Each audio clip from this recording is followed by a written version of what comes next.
我竟然穿越到了大夏，还变成了京城富豪林家的赘婿。国师，这就是你所说的天运之人。陛下，微臣以星罗盘推算7749变，不会有错。大夏之厄运，只有他能解救。若陛下能与其珠联璧合，那我大夏……你要朕与他珠联璧合？他不仅是个纨绔，还是废物赘婿。朕乃一国之君，岂能委身于这种货色？国师不必多言，朕就不相信我泱泱大夏还找不出第二个能救国于危难之人，还是另寻他人吧。你看看这，真是丢人的！你看，我去！看什么看？臭流氓！夫人小姐，你慌慌张张的干什么？没看到我这跟母亲讲话吗？小姐，姑爷在怀香阁喝花酒，被人扒光了衣服扔到了大街上。好他个赵岩，竟然做出如此丢人之事！等他回了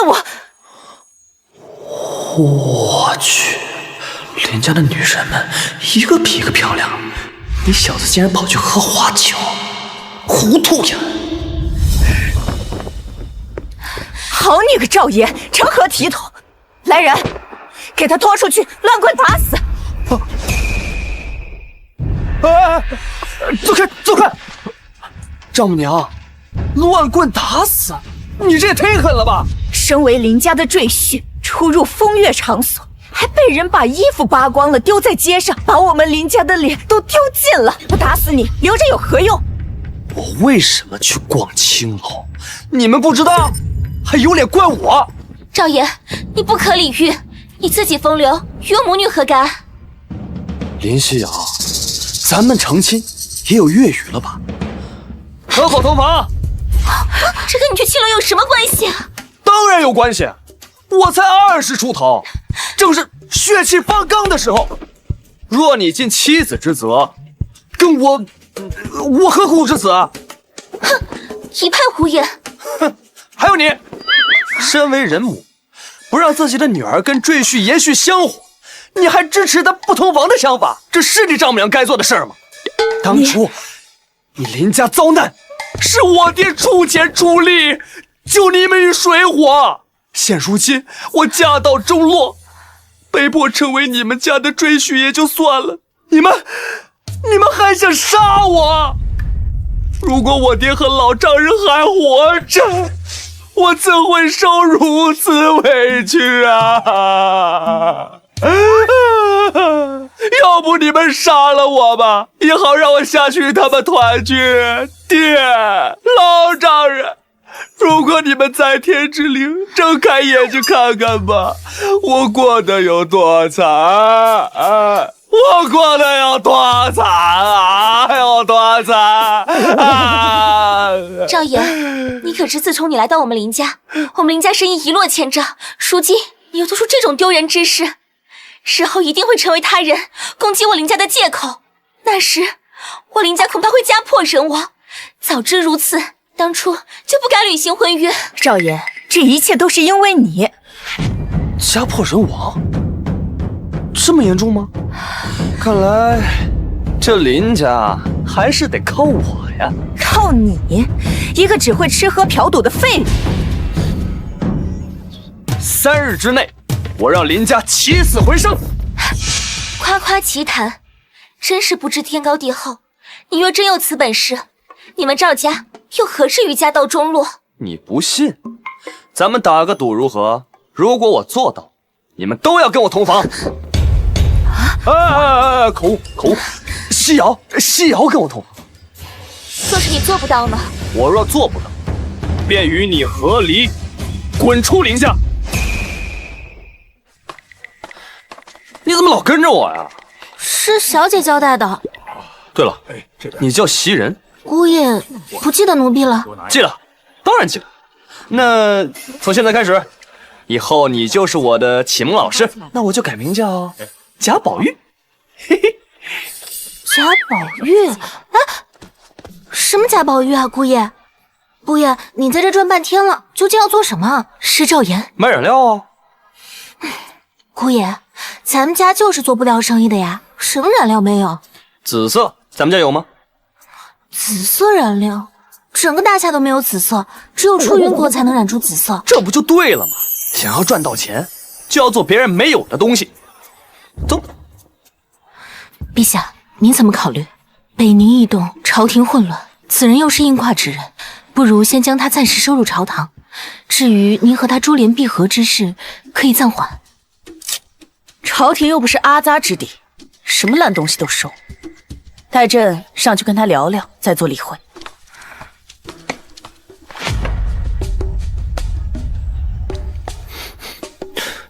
这原来是木炭和芒硝的混合物。嘿，我要是加点硫磺，岂不是成火药了？什么混合物？这分明就是炭灰，连炭灰都不认识，真不愧是大夏第一废物赘婿。我认识你吗？你说话这么冲，你谁呀？正式的介绍一下，我乃姑爷，什么情况？这是大夏的治安这么差吗？大白天就砍人！你们好大的胆子！光天化日之下，竟敢当街行刺，把他们全部杀掉！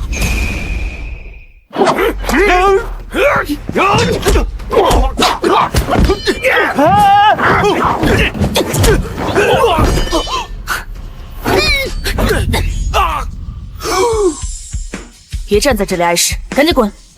姑爷，我们快走吧。哎，你先走。炭灰、硫磺、花瓶，有了。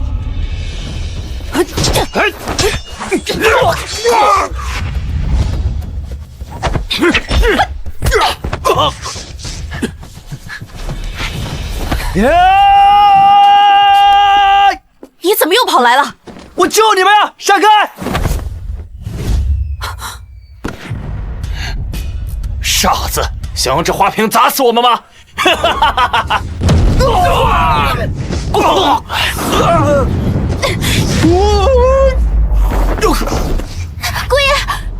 爷，你没事吧？姑爷，硫磺放多了。刚才发生了什么？臣也不太清楚。快！哎，刚才要不是我，你们两个就嗝屁了。大兄啊，以后少门缝里看人。既然，走，咱们去买煤焦油去。混蛋，竟敢叫朕大兄哥！如果不是看在你救朕的份上，朕……陛下，赵岩竟然做出了如此可怕之物，这下您该相信他是气运之人了吧？国师，立即去查一下这些刺客的底细，朕倒要看看是谁那么大胆。另外，举办群英会，宴请京城各路才俊。群英会，陛下这是要……北宁之事，在朝堂上无人提及，说不定在市井上会有不一样的效果。遵旨。赵岩，没想到你还有点本事，那朕就再考验你一下，看看你究竟是不是气运之人。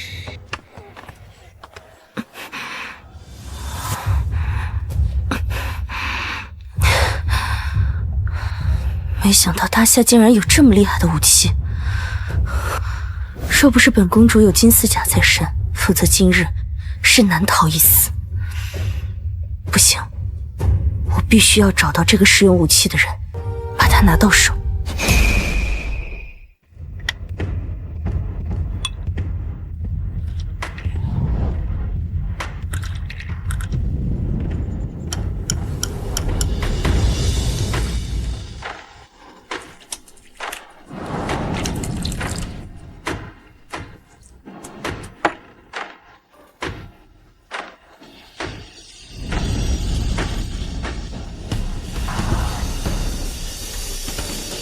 来，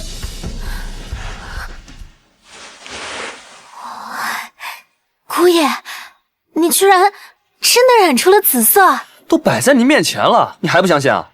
姑爷真的太厉害了，我们明家终于有救了。哎，对了，我娘子跟丈母娘呢？夫人和小姐被请去商会了。商会？商会的副会长王公子一直觊觎我们家小姐，恐怕这次夫人和小姐会吃亏。王代臣，之前就让我当众出丑，现在敢打我老婆的主意，是时候设计一下她。赵会长，不知你请我们母女过来有何贵干？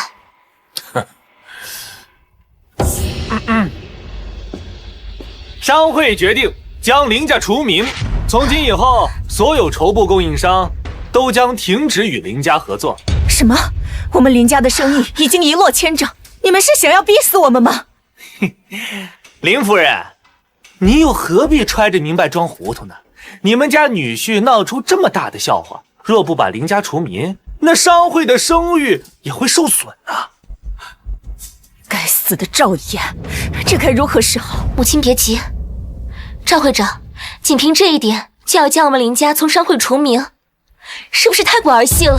林姑娘，你娘也说了，你们林家的生意本就一落千丈，商会这样做也是为了保护供应商的利益啊。赵会长所言不错，我们不会再向林家提供原料，保不准连货款都收不了。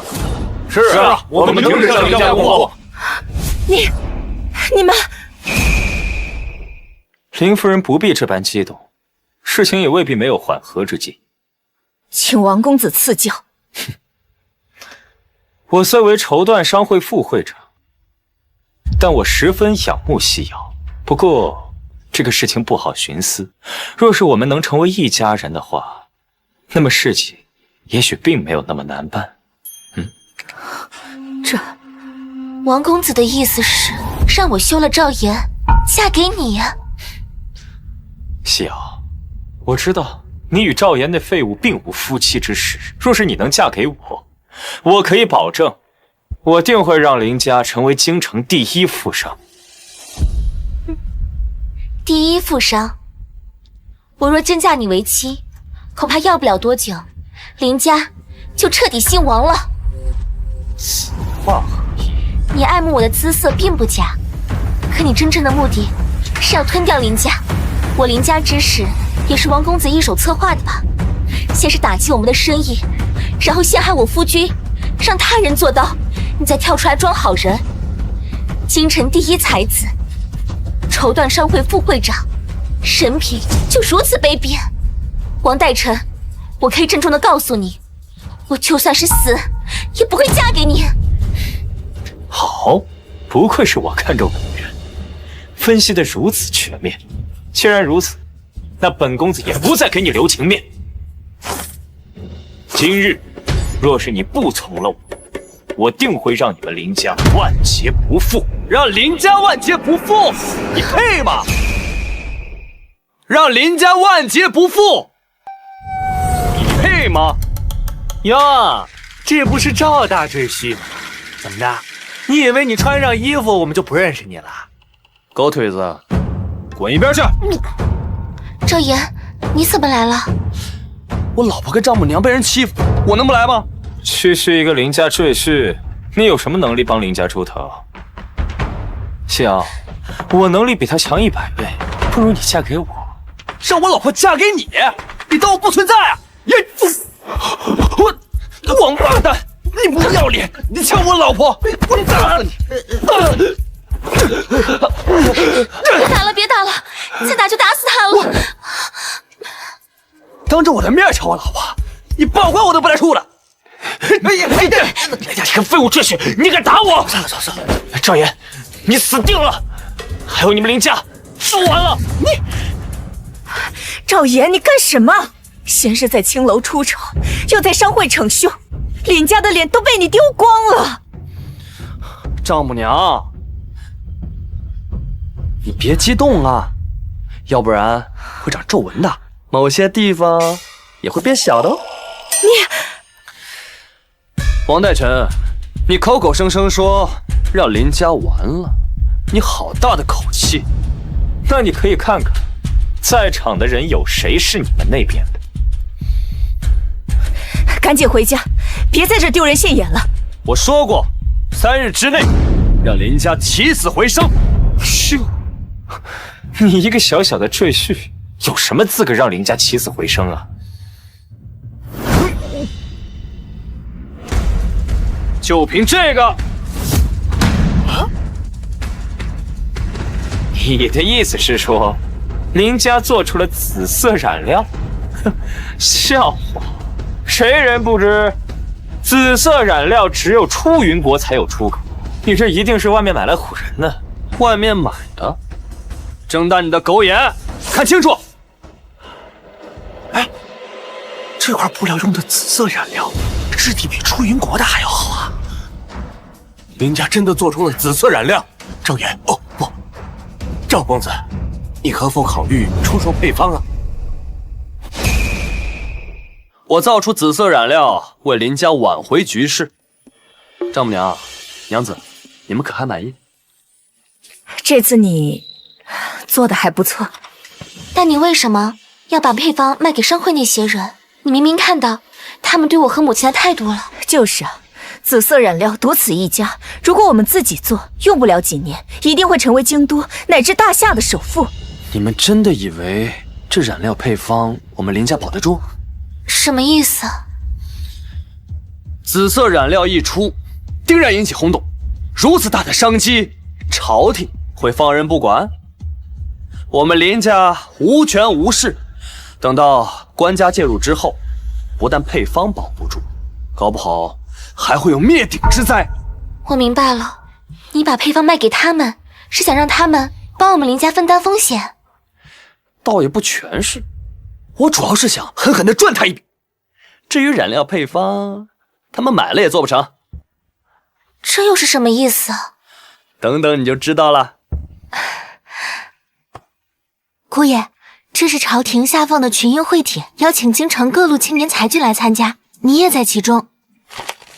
明年朝廷要招收人才，有点意思，去看看。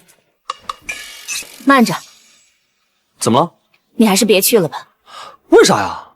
虽然你这次研究出紫色染料，替林家缓解了危机，可你当下应该做的就是韬光养晦，潜心苦读，考取功名才是正道，而不是去什么群英会。万一惹出什么祸端，那可就得不偿失了。母亲说的对，赵岩，你还是别去了。靠死记硬背考取功名，那得等到什么时候了？有捷径不走，去读书。我脑子秀逗了。你算了，母亲，赵岩刚为林家立下了大功，就让他撞了南墙，再教训他。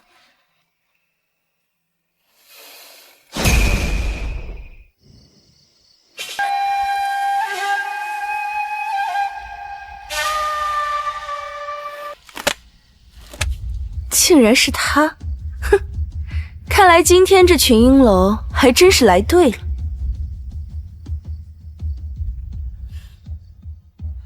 赵岩，又是你！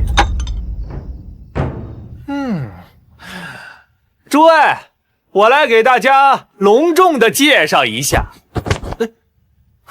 这位便是当街裸奔，让全京城都开了眼的赵岩赵大赘婿。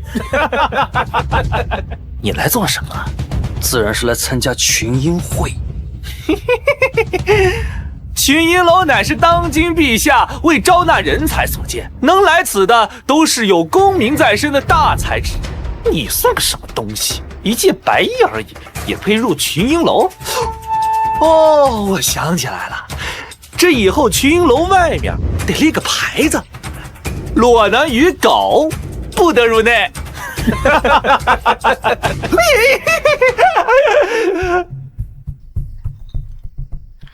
李兄切莫如此说，这位赵公子敢当街裸奔，也算是个人才。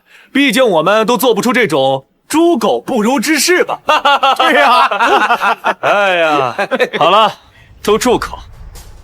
赵兄切莫生气，大家只是开个玩笑。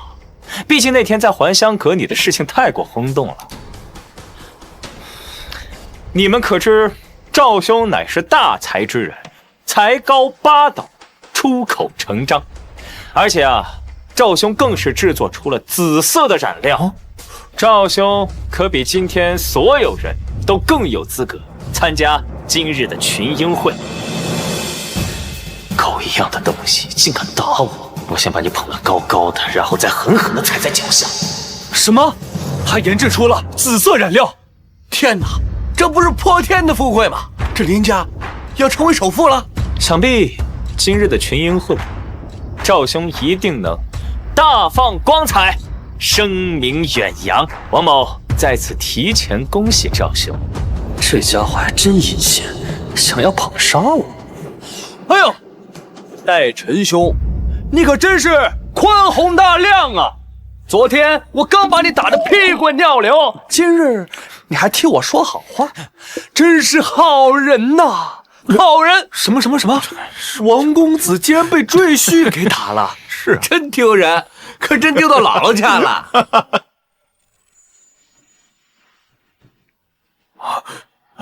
参见国师。诸位无需多礼，本国师奉陛下之命主持群英会。今日表现优异者，无论是否有功名在身，皆可入朝为官。什么？直接入朝为官？真的假的？这可是千载难逢的机会，万万不能错过呀！这个国师怎么看着那么眼熟啊？请国师出题。今日之题只有一个：倘若边境3城已丢，北宁大军兵临天宇关下，请问诸位有何退敌之良策？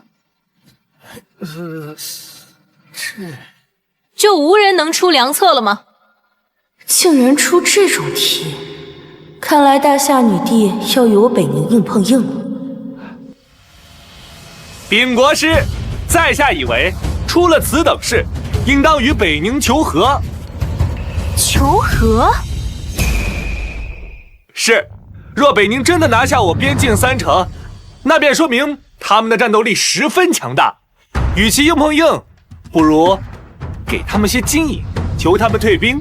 若北宁还不满，那便派一名公主或者郡主与他们和亲，想必北宁定不会再动兵戈。李公子可真是有谋略啊！多谢国师夸奖。与朝中那些文臣一样，都是软骨头。若我大夏都是这种人，那何愁不亡？最好大夏多些这样的人，如此我北宁的铁蹄就能踏遍夏国。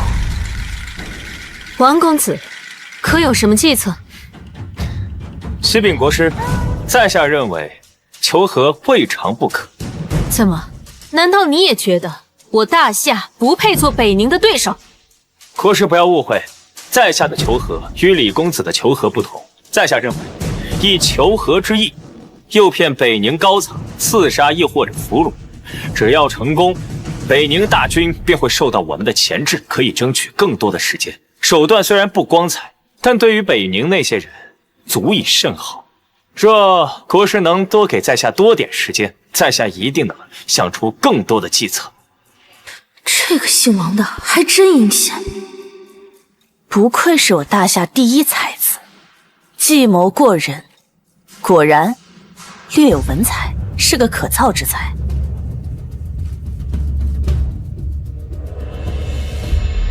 本国师宣布，召王公子入朝，赐五品兵部员外郎之职。天哪，这就成五品官了！可恨我无王公子之才，不能立于朝堂之上。王代臣谢国师，谢陛下恩典。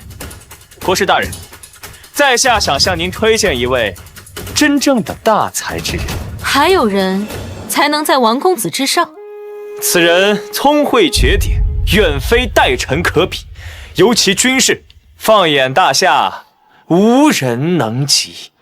王公子想要推荐的人是？此人正是赵岩，赵公子。我与赵公子切磋过文学和兵法，无论哪项，赵公子都远在代臣之上。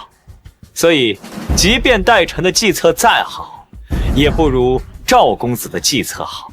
也许赵公子会不费一兵一卒击溃北宁，还请赵兄为大夏国出谋划策，拯救国民呐！赵岩，只要你说出不合适的话，那就不仅是丢人了，还可能丢命。既然王公子如此推荐我，那就请赵公子赐教吧。我想起来你是谁了，你是跟大兄哥一起的那个你是国师？那他休得无礼！说你的计策便是。啊，对策是天宇观吗？依我之见，我觉得直接把天宇观送给北宁吧。你说什么？好你个赵岩，亏朕之前还对你天运之人的身份抱有希望，会想出什么高深之策，没想到竟是卖国之谋，当真该死！莫非此人真是我北宁派到大夏的细作？要不然他怎会出这种计策？少爷，你果真是没让我失望，略微吹捧一下，便能说出这种大逆不道之言，这次也死定了。周兄，你说将天宇观送给北宁？没错，如果对方有所怀疑，那就请陛下亲自相请。想来这北宁肯定会同意的。你说要让陛下亲自请北宁大军入关？这家伙怕是傻了吧？竟敢当着国师的面说出这种话，简直是找死！我看呢，他就是沽名钓誉，要不然怎会胡言乱语啊？赵岩，你放屁！你饿了？你竟想把大夏第一关送于北宁，还想让陛下涉险，你简直是大逆不道，奇袭当诛！赵兄，这次在下也帮不了你了。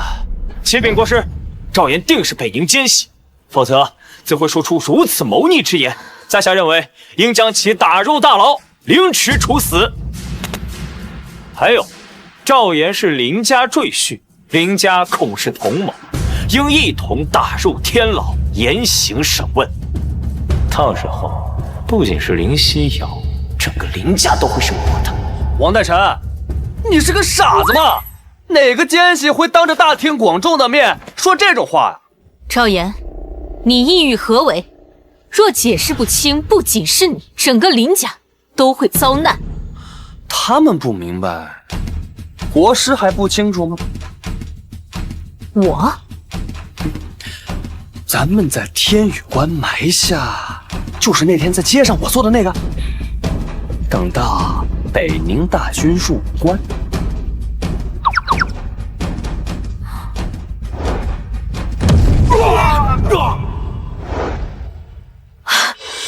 原来如此，赵岩，乃真是当世大才，所出计策无人能及。我怎么听不懂赵岩在说什么？要先把天宇观送给北宁，然后还要让陛下当诱饵，可国师却说他是大才，这如此，那赵岩岂不是也要做官了？而且还比王公子大呢？怎么会这样？原来这个赵岩才是最阴险的人。他想要将我北宁大军引入天宇观，然后用那天的东西对付我们。此人不仅能制造武器，还能造出紫色燃料。若是为我所用，北宁必兴。我得想点办法将他拉拢过来。刚才那些人说，赵岩喜欢去青楼。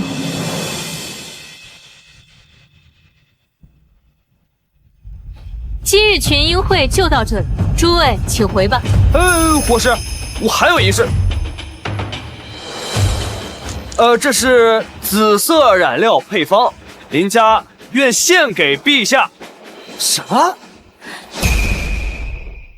哼，什么表现优异者可以直接入朝为官？可出了个这么好的主意，还把紫色染料的配方献上去了，竟然让我回家。那个国师也是瞎了眼。呸！赵岩，你什么意思呀？什么意思啊？你已经将紫色染料卖给了我们，现在又献给朝廷，还拿到了独家代理权，也是想坑我们吗？哼！自信点儿，把妈去掉。我就是在坑你们。嘿嘿嘿嘿嘿，你这是违背协议。王大臣，你不但惦记我老婆，还让我当众出丑，你以为我会放过你？再者，协议上签的是我不能卖给其他人，现在我是献给陛下，不算违背。你个混蛋！骂吧，你骂得越狠，证明你越不爽，你越不爽，我就越舒坦。哼，王代臣，我警告你，以后不要再打我老婆和林家的主意。哦，对了，你还不能私自做紫色染料，否则律法难饶。要怪就怪你太贪心。王公子，王大人，赵岩这小子居然敢阴咱们得想个办法弄死他。放心，我会让赵岩和林家都付出不可承受的代价。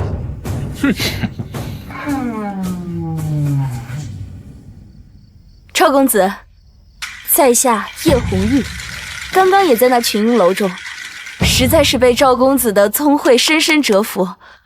在下想请赵公子去还香阁喝杯水酒，不知你是王代臣的狗东西派来的吗？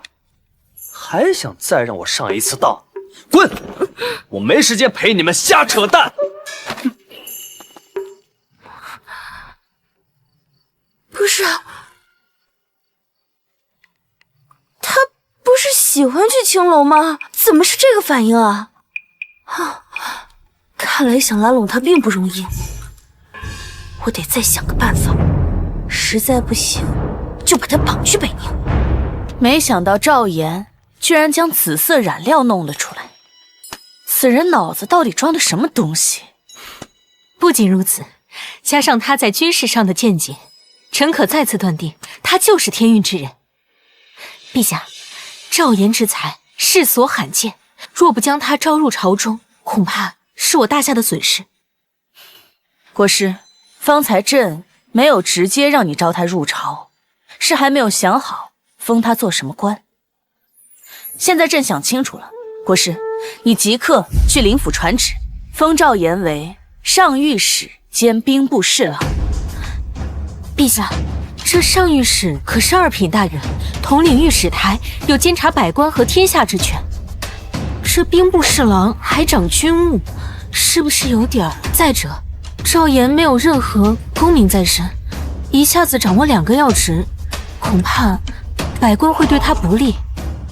国师，不是你说他是天运之人的吗？朕就给他发挥的空间。再者，百官就算是朕给他的另一项考验。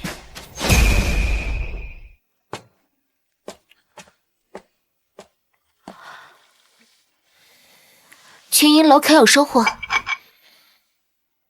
看他的样子就知道是白跑一趟。早就跟你说过，潜心苦读才是正道，别总想着歪门邪道的捷径。母亲的话虽然难听，但却是至理。赵岩，你以后就在家好好读书吧。是，老婆和丈母娘教训的是。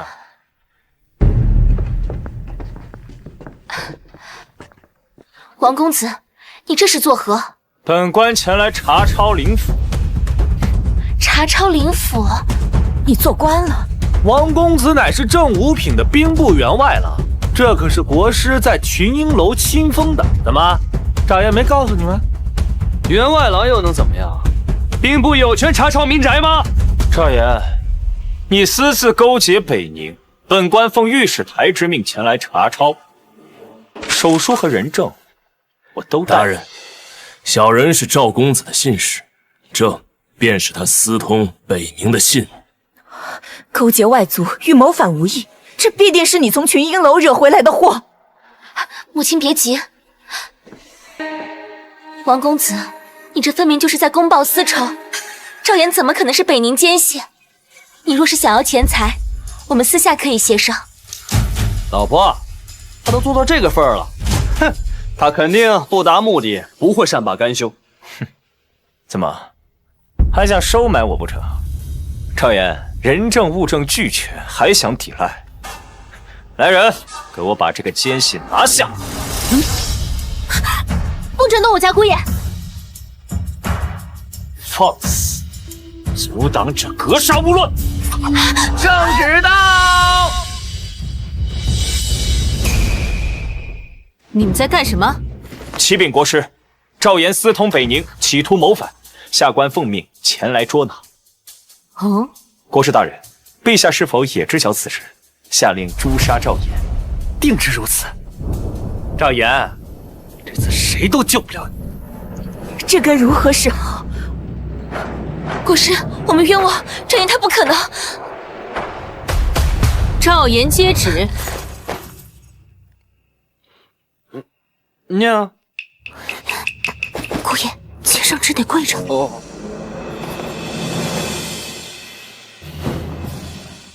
奉天承运，皇帝诏曰：林家赘婿赵岩现染料有功，现封为上御史兼兵部侍郎，钦此。陛下竟然封赵岩为上御史兼兵部侍郎，这怎么可能？陛下这是傻了吗？怎么会？怎么会这样？赵岩不是空手而归吗？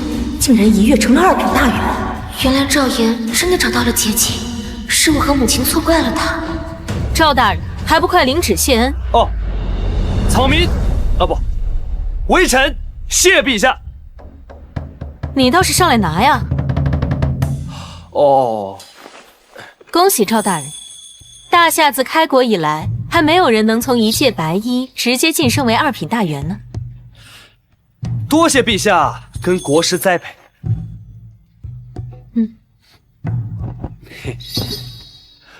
起来吧，起来吧。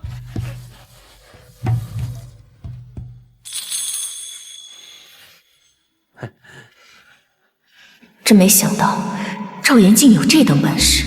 之前我一直看不起他，是我错了，可以考虑西瑶和他做一对真夫妻了。哎，你说你是我的信使？大人，小人也是受了王大人的威胁，这才出于无奈做了伪证，还请大人饶命啊！我什么时候威胁你了？王代臣，你好大的胆子！你竟敢诬陷上官！来人呐，把他们拉下去，重打50大板！另外，再把他们的衣服脱光了，扔出灵府！饶命啊！赵大人，饶命啊！饶命！赵大人，既然此事已了，那本国师就回朝复命了。国师且慢，我尚有一事，请国师转告陛下。什么事？这官儿我不要。什么？你说什么？赵岩居然抗旨拒官，这个人好大的狗胆！国师，你速速将赵岩给朕押回来。陛下息怒，自古大才之人皆具傲气，陛下应效仿先帝，礼贤下士。你让朕去请他，于国有益，未尝不可。好吧，那朕就亲自去一趟灵府。朕可是看在国师的面子上，才对他礼贤下士，否则的话，陛下英明。陛下赐你官职，为何不去？那可是正2品啊！我本来还想要西瑶跟你，现在做官时机不对。什么时机不对？我看你就是烂泥扶不上墙。丈母娘，这事没你想的那么简单。夫人小姐，铺子出事了。你们林家卖的什么布料？轻轻一扯就烂了。我买的绸缎，还没到家呢就坏了，这可是我参加宴会要用的，耽误了我的事情，你们不但要退货，还要赔偿损失。对，赔偿损失，赔钱！诸位，稍安勿躁，我们一定会为此事给大家一个交代。等你们查清都猴年马月了，这分明是耍赖。今日要不赔偿我们的损失，我们就告官府。告官府！你快想想办法呀！事已桩，诸位，今日之事都是我林家之错，我们不但会全额退款，还赔偿你们双倍损失。双倍损失？赵岩，你疯了吗？你看看你干的好事，仅仅1天时间就赔偿出了1万两银子，照这样下去，林家必定破产。究竟是哪里出了问题？工坊那边一切正常，为何到了铺子就成了残次品？我只是想保住父亲创下的家业，怎就如此之难？这肯定是有人想整死咱们。老婆，你放心，我一定会帮你守住林家。凭你，恐怕只会加速林家的败亡。这次的绸缎布匹足足卖出去2万两，除去昨日赔的1万两，还有3万两，你拿什么赔呀？染料配方不是还卖了20万两吗？那些银子投到公房中去了。你还好意思提这件事？紫色染料现在归朝廷所有，虽然林家有代理权，可若想销售，必须得到陛下的允许。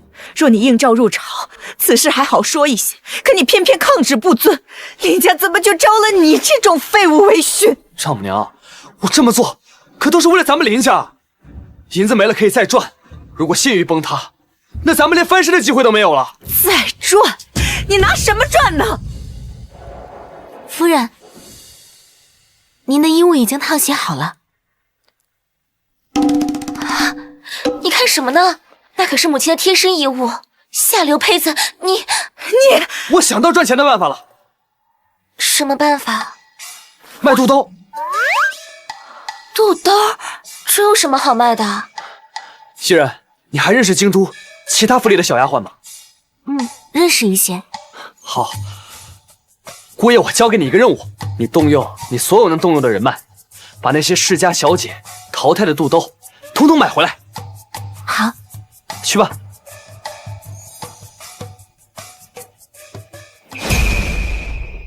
南来的、北往的、佳木斯的、鹤岗的，走一走，瞧一瞧，看一看啊！二手肚兜，现到现得。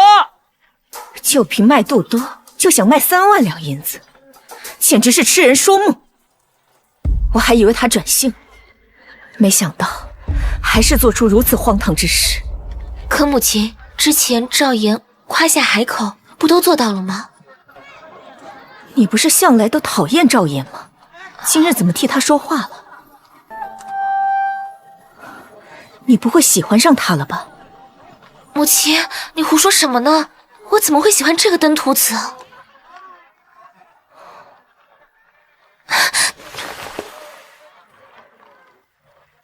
哎，兄弟，来，二手肚兜。二手肚兜？你有病啊！谁要二手肚兜啊？你知道这些肚兜是谁穿过的吗？谁穿过的？嘿嘿嘿嘿，林家知道吗？啊，这家，那可是林家夫人穿过的。别看林家夫人现在年纪也不小了，但是人家风韵犹存，那不是京都数一数二的美女。这都是我花大价钱买回来的，怎么样？哦，哎，你闻闻，上面还有它的香味呢。哦，让我看，哎，我看看，真的假的？这些东西都是不能过手的，碰了就必须得买。哎呀，除了有林家夫人的，还有林小姐。张家小姐，还有林小姐，白家小姐呢？哦，哎，秦家小姐，我要林夫人、林小姐的，多少钱？我要张小姐，哎，我要王小姐，你真上当。这样，100两，不二价。100两啊！100两太贵了，我要了，我要了，真要了。再考虑考虑。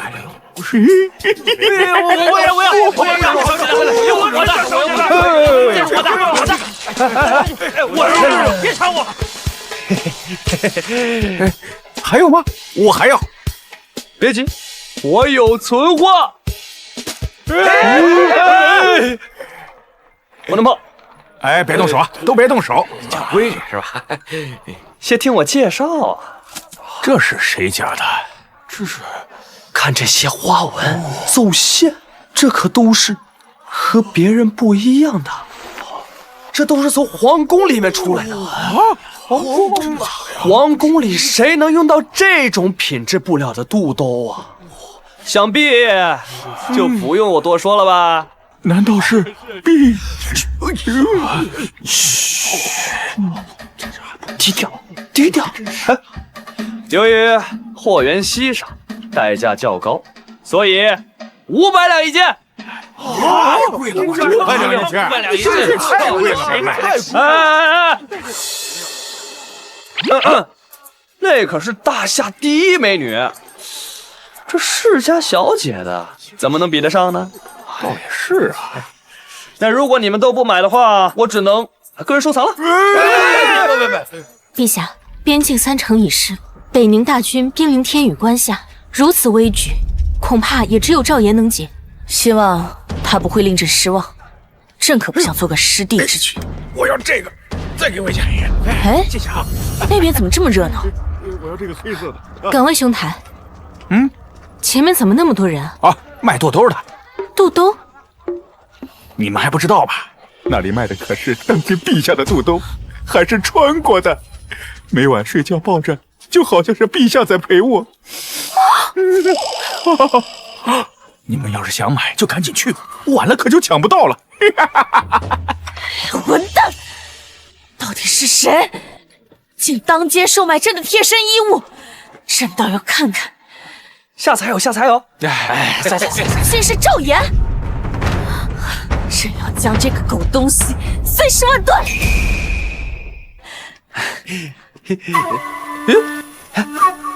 大兄哥，你也想来买陛下穿过的肚兜吗？赵岩，你好大的胆子！我怎么了？你竟敢假借陛下之名，当街售卖这些贴身之物，简直是可耻至极！难道就不怕被诛九族吗？无耻！这世事还有比没钱更无耻的吗？再说了，我就是假借一下陛下的名声而已，他又不知道。再者，有人愿意买，陛下应该感到庆幸，这也算是受百姓爱戴。再说，我也是为他扬名，陛下应该感谢我才是。你下流！你可知我是谁？你谁啊？赵岩，休得放肆！你面前的是当今陛下。你说什么？你是陛下？草民拜见陛下！陛下万岁万岁万万岁！哎呀，我怎么这么笨呢？能让当朝国师陪着的，除了皇帝还有谁？我早该想到的，这下也完蛋了。赵岩，抗旨不遵，又假借陛下之名敛财，当真该死！国师，将这刁民给朕押至法场，斩首示众。陛下，你凭什么杀我？凭什么？你利用朕的名号做此等下作之事，难道不应该死吗？哼，我利用你，难道你没有利用我吗？胡说！朕何时利用过你啊？你让我入朝为官，不就是利用我？朕那是赏识你，封你为2品大员，这是皇恩，当真是不识抬举。陛下，你要是赏我一个无关紧要的小官，我也不会这么想。可你却让我做上御史，还兼兵部侍郎，这2个官职，哪个不是位高权重？我在朝堂毫无根基，若真的应招为官，哼，到时候不知道成为多少人的眼中钉、肉中刺。到时候我连怎么死的我都不知道。哼，你觉得朕还保不住你的小命吗？嘿嘿，陛下此言也就哄骗3岁小儿。若你真能掌控朝堂，这么重要的位置，你又何必交给我呢？你是想让我做你的刀，帮你肃清朝堂？你利用我一次，我利用你一次，这很公平。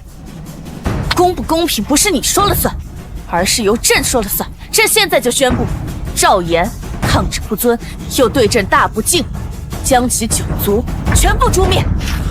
你疯了！就这点小事，你要诛9族？当然，我也可以留你一条命，不过你要做一件事情。什么事儿？帮朕击退北宁。击退北宁？陛下，你太高看草民了。这大夏几百年都没做到的事儿，你让我做？做不到就去死！哎，陛下，真棒，我喜欢。行，怎么说我也算大夏子民，若能将北宁击退，也算是为大夏百姓谋福了。这活我接了。好，若你能做到，你想要什么东西，朕都会给你。一切？陛下确定？当然，也包括朕。陛下，我已经有老婆了，那个击退北宁之事，我会想办法的。告退。他什么意思啊？难不成我还不如他林家那个媳妇儿吗？我看他应该是想假装正经吧。没能借到银子，这该如何是好？母亲，靠人不如靠己，不如我们把工坊变卖了吧？那怎么行？工坊是林家的立足之本，如果把工坊卖了，我们就什么都没有了。哎呀，你怎么回来了？哼，定是一个都没卖出，狼狈而归。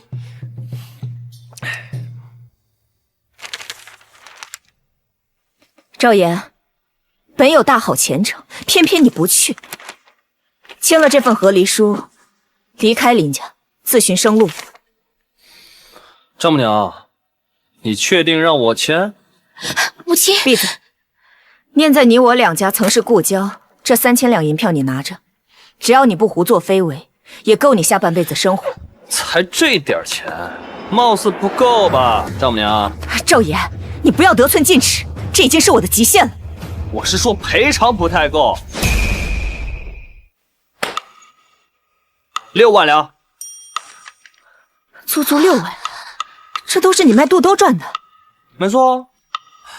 夕瑶，我曾经答应过你，帮你守护好林家，我没有食言哦。赵岩，你竟然真的做到，就靠卖穿过的肚兜？6万两，3万两用来赔偿，2万两周转，1万两我得拿走。你要那么多钱做什么？我自有用处。夫人，有人给你送来了请帖。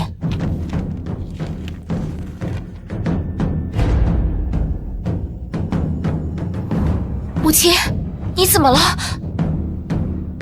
啊，没事，你们先去忙吧。记得我的1万两啊。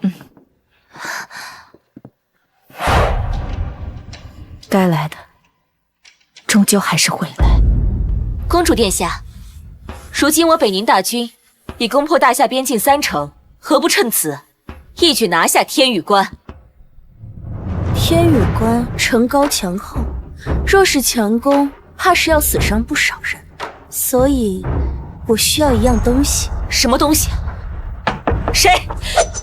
不必紧张，自己人。姑姑，你终于肯来看我了。都忙了一上午了，快过来吃东西吧。嗯。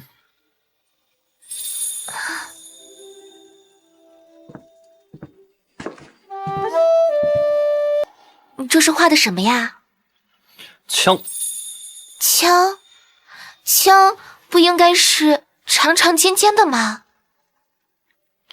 这个呆子，我为了他特地换了件新衣服，可他却连看都不看。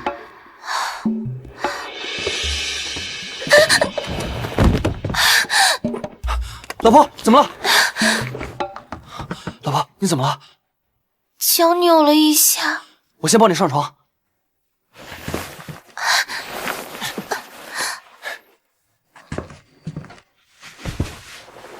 让我看看。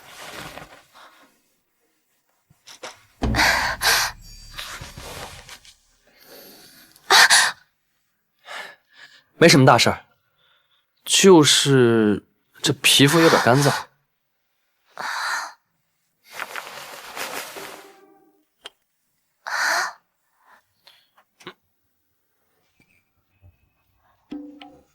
这是何物？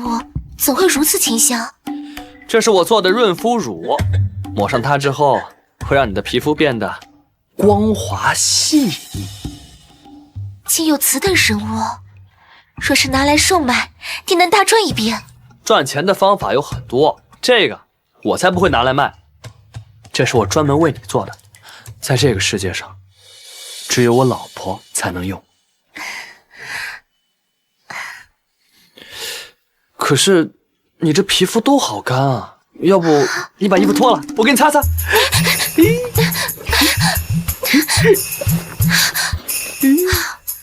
你们在干什么？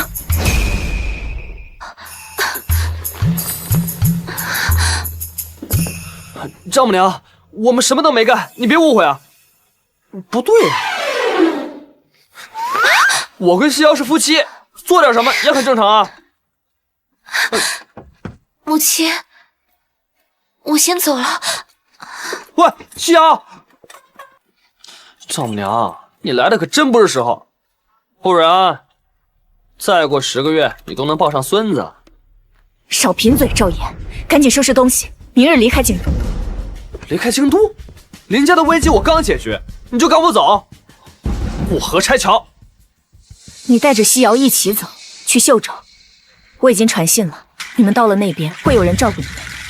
我生在京都，长在京都，为什么要离开？再说了，就算走，也是一家人一起走。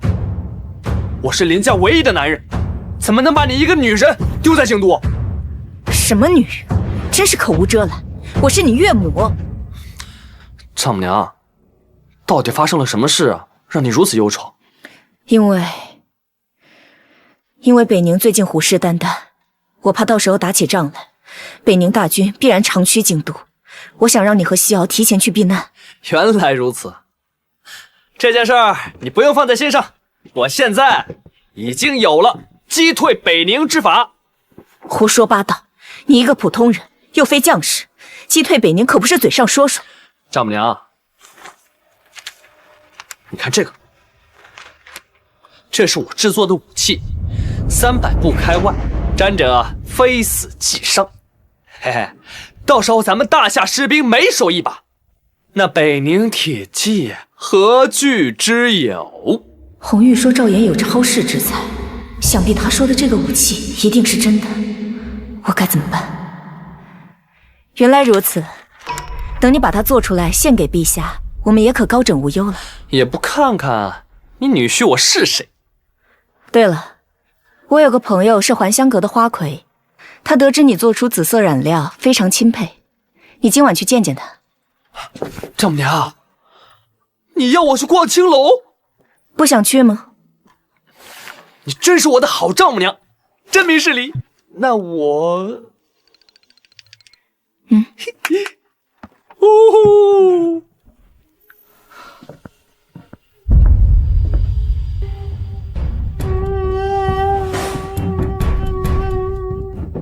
来人，把这个送到还乡阁去。赵岩，希望你不要怪我。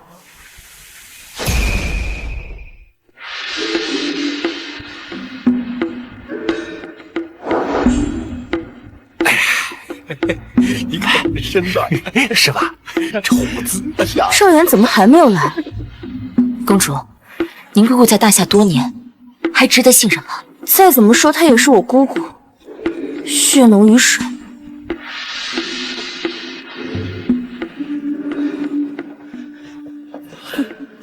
走。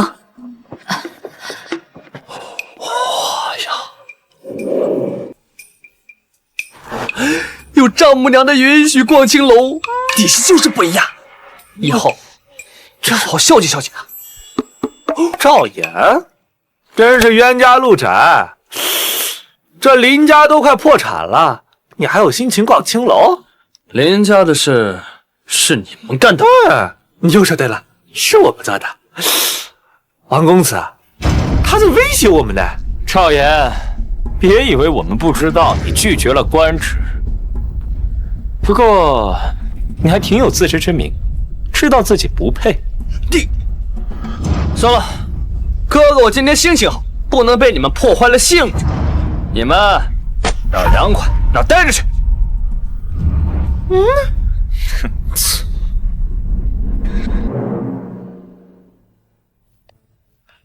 这还乡阁怎么做生意的呀？我都到这儿了，也没个花魁来接待接待。哎，你算什么东西？竟然让花魁叶仙子接待你，简直是痴人说梦。王公子，这小子怕是没睡醒吧？叶仙子到。啊！哎呦，真不愧为红状元，当真是美艳绝伦，倾国倾城啊！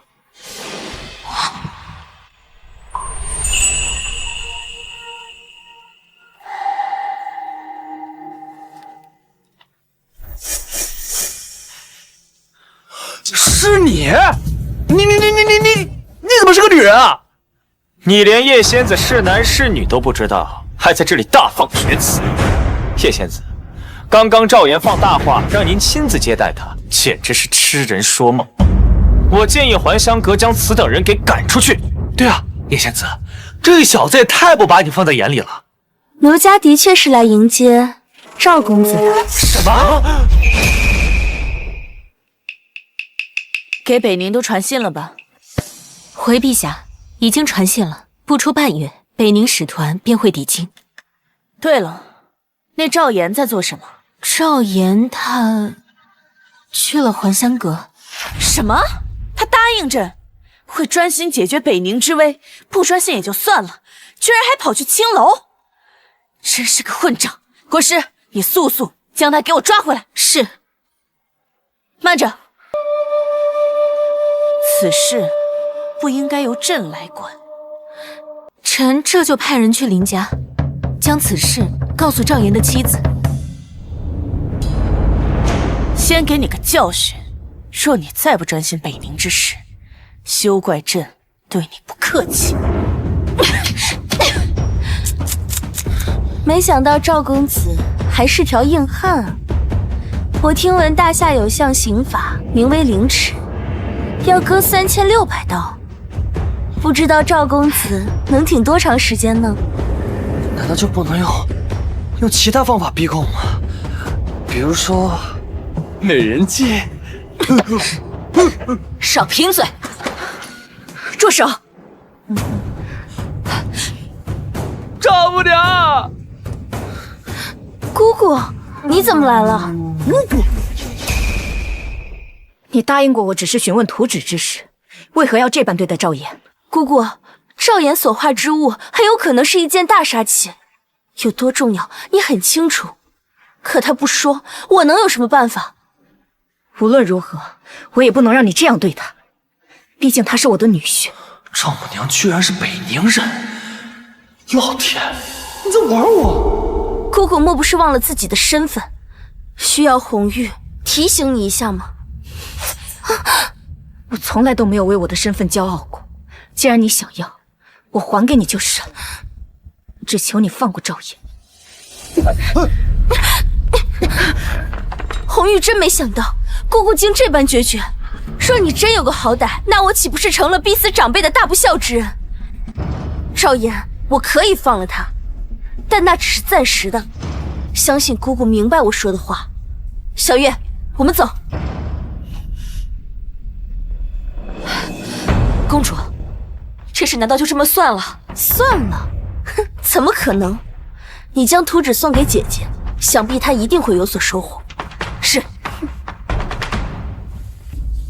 丈母娘，你到底……什么都别问，现在最关键的就是赶紧带西瑶离开京城。我说过了，我是不会走的。哎，丈母娘，啊，你怎么了？没事吧？没事，腿有点麻。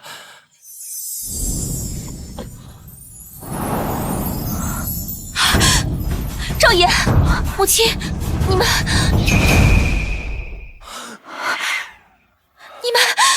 老婆，你误会了。西瑶，母亲，我之前问你赵岩去了哪里，你说不知，可你却跑来青楼与他私会，你这样做，还对得起我死去的父亲吗？我没有，都被我撞见了，还在狡辩。老婆，我们闭嘴，别叫我娘子。你让我觉得恶心，母亲，我真没想到，你竟如此这般下贱，与自己的女婿私通，做你的女儿，简直就是耻辱啊！林西瑶，我是你娘，你怎么能这样子跟我说话？从现在开始，我没有娘了。也没有夫君。西瑶，你还不快追！怎么会发生这种事？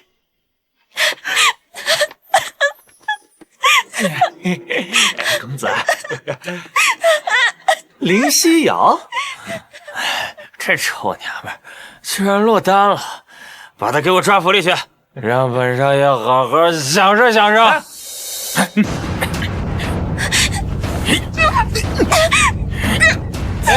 好，王公子，听说这个林夕阳和那个赵岩还没洞房呢，那我就替赵岩那厮好好做做新郎。夕阳，李璐，看到我老婆没有？赵岩，你想什么呢？我就是见到了，我也不告诉你。什么意思？你是见到了？见到了又如何？没见到又如何？不过，你马上要当厉王八了。说，我老婆在哪儿？说不说？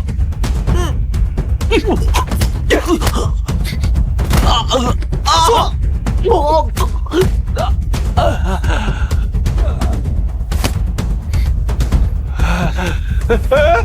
今天你要是不说，我就给你放血。王大臣，你不要过来！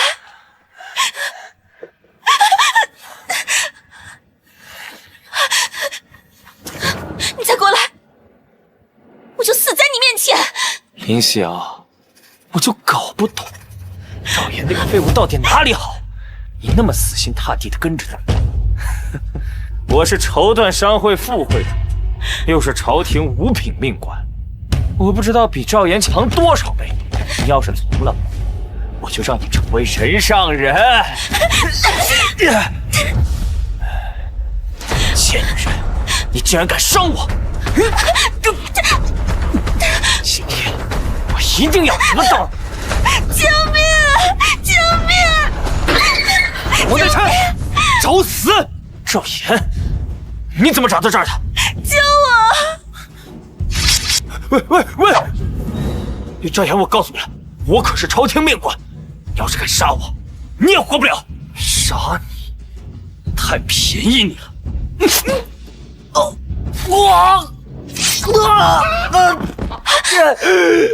等着！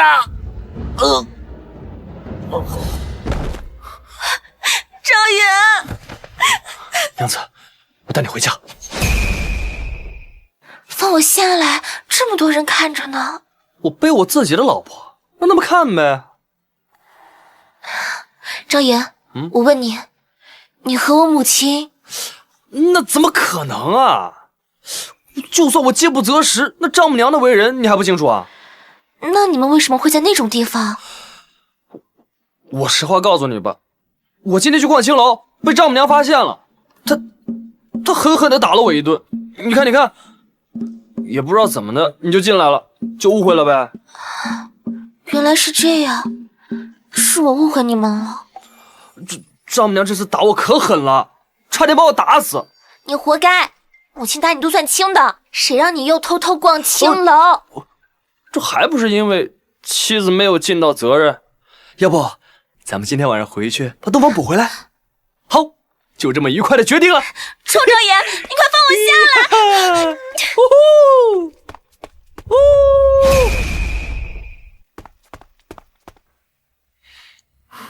陛下，北宁人盯上了赵岩，将他严刑逼供，好像是为了一张图纸。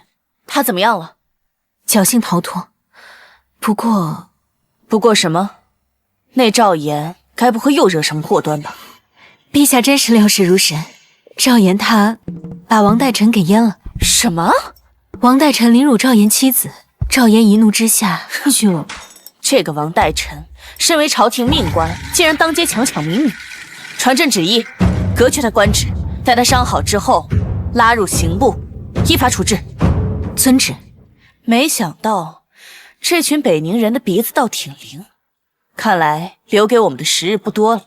走，去趟林府，我倒要看看这个赵岩到底要搞出什么名堂。这该怎么办呀？女儿误会了我跟赵岩，我以后该怎么面对他？难道要告诉他我其实是北宁人？要知道他父亲就死在北宁人手里，他最恨北宁人。这么快就很好了，赵岩还真厉害。母亲在，快放开！母亲，对不起，女儿之前说了那么多伤你的话，都是我的错，请你原谅我。发生了什么事情，我都知道了。你都知道了？赵岩逛青楼，你为我打抱不平，这是对的，就该好好收拾他。不过您出手未免粗暴了些，他身上的伤没有几日是好不了了。我都已经收手了，这个赘婿就是欠管教。我欠管教？对，你就是欠管教。你要是再敢逛青楼，我就休了你。行行行，我真是怕了你们娘俩了，我做事去了。嘿。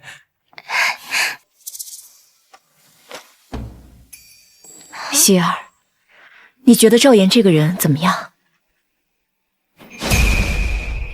希儿，你觉得赵岩这个人怎么样？就是个登徒子。娘觉得，既然你们已经成亲，不如就和他做个真夫妻吧。娘，你说什么呢？我才不要和他做真夫妻。那你就跟他和离，不要耽搁他。娘，你这胳膊肘怎么往外拐呢？娘是觉得，你这样一直拖着他，要是哪天他没耐心离开林家，你该怎么办？他能做名义上的丈夫，高兴还来不及，怎么可能离开林家？我当然知道我的女儿优秀又漂亮，可是呢，做人也不能太自信，对不对？夫人，小姐，陛下来了。什么？参见陛下。二位平身。不知陛下突然造访，所谓何事？朕来找赵岩。他人呢？找赵岩。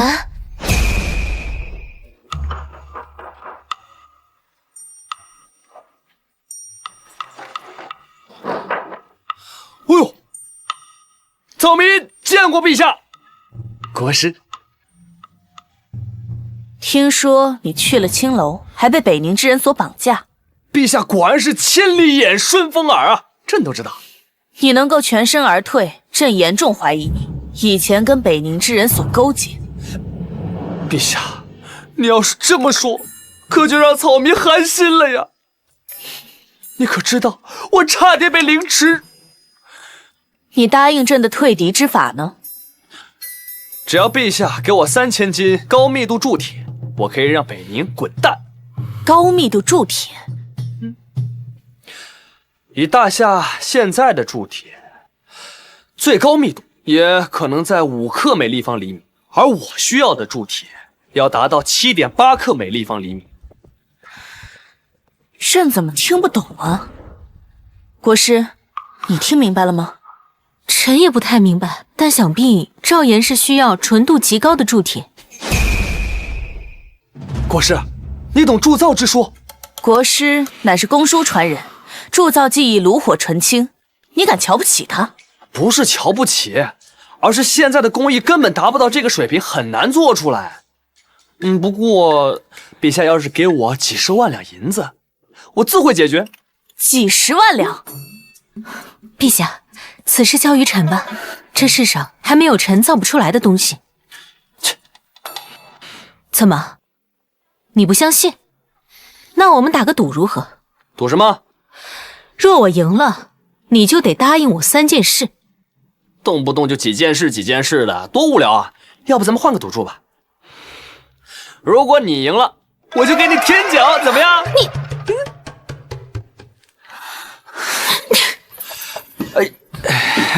果然是无耻下流之徒，国师都被你气走了。不就是开个玩笑吗？这国师啊，可真不经斗。这么多炭火，莫非是要做上次的爆炸之物？别动，有静电！静电！快跑！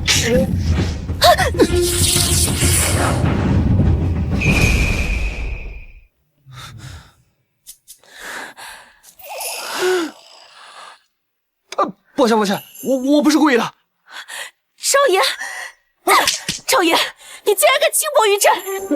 我他妈给你惯着了！你居然敢打朕！少爷，我要诛你九族！我打的就是你这个恩将仇报的小人！我告诉你，你知不知道你差点把咱俩都害死啊！我不顾自身危险，用身体护住你，你不分青红皂白你就打我！像你这样的皇帝和昏君有什么区别？我问你，北宁之事你解决了吗？粮草之事你解决了吗？朝中贪污腐败你解决了吗？就知道，哎呀，我要灭你九族！你除了会说这句，还会什么？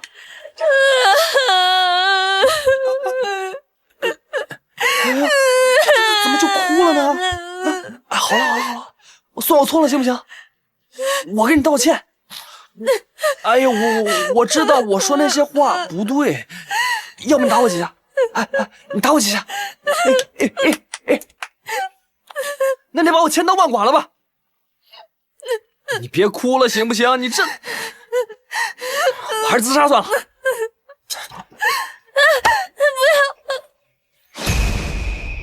要！陛下，您这是？我觉得你说的对，我除了搬弄皇权，一无是处，连北宁使团马上进京了，我都没有应对之策。哎，不！你想想，你找到了我呀，那你就是全天下最明智、最厉害的皇帝。我跟你说，北宁之事你放在我身上，如果我不退北宁之兵，我誓不为人。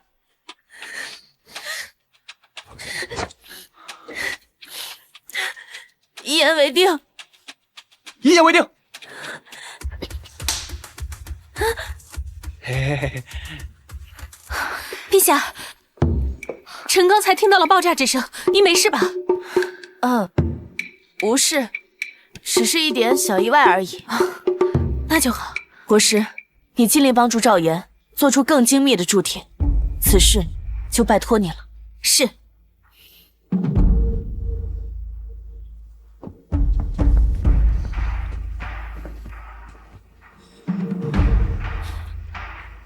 赵岩，我问你，你刚刚跟陛下为什么手拉着手？你吃醋了？胡说什么？陛下万金之躯，岂能看得上你？我只是担心以你浪荡的性格轻薄了陛下，连累了我们林家。这还不是吃醋啊？我跟陛下达成了一些约定，所以才握手的。你用不着跟我解释。不用我解释，你还问我？老婆，你等等我，我跟陛下是清白的。看来皇帝对赵岩不是一般的重视，越是这样子，他和西瑶就越危险。不行，我一定要快点离开京城。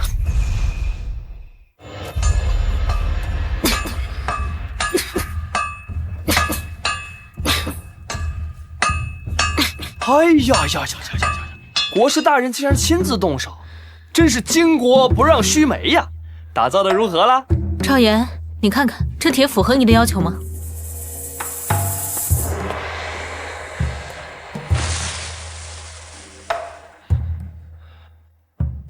哎呀，国师大人，你竟然真的打造出如此高密度的铁！赵岩，我说了，别忘了我们的赌约。嗨，我现在就能履行。国师大人，请脱鞋吧。你这人好不害臊啊！我说的是你答应我的3件事。国师所铸之铁虽然密度挺高，但是还是没有达到我的要求啊。你说什么？你以木炭铸造，密度最高能达到6克每立方厘米。想要达到7.8克每立方厘米，必须要用焦炭，再往里面加点石灰石。焦炭乃是废弃之物，我自幼学习造铁术，从来没有听说过用焦炭能够炼出铁的，更别说加入石灰石了。那东西加进火炉里，只会让炉子温度变低。赵岩，我承认你是大师之才，但论造铁术，你还差得远。论造铁术，你还差得远。以现在的工艺，之所以达不到，是因为木炭最高温度能达到700度，而焦炭能达到1500度。石灰石是有助溶的作用，可以去除体内的杂质。一派胡言。国师不信的话，咱们可以试一试。是就是。来人，拿焦炭和石灰石。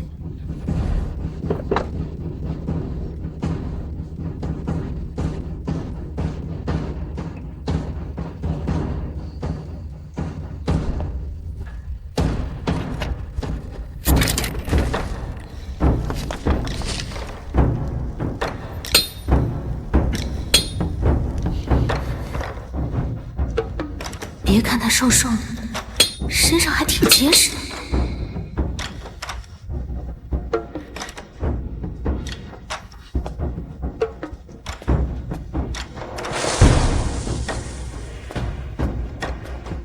国师，看看怎么样？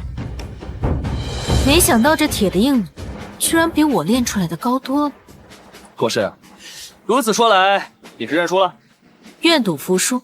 赵公子，你想要什么？我想要什么，国师不清楚。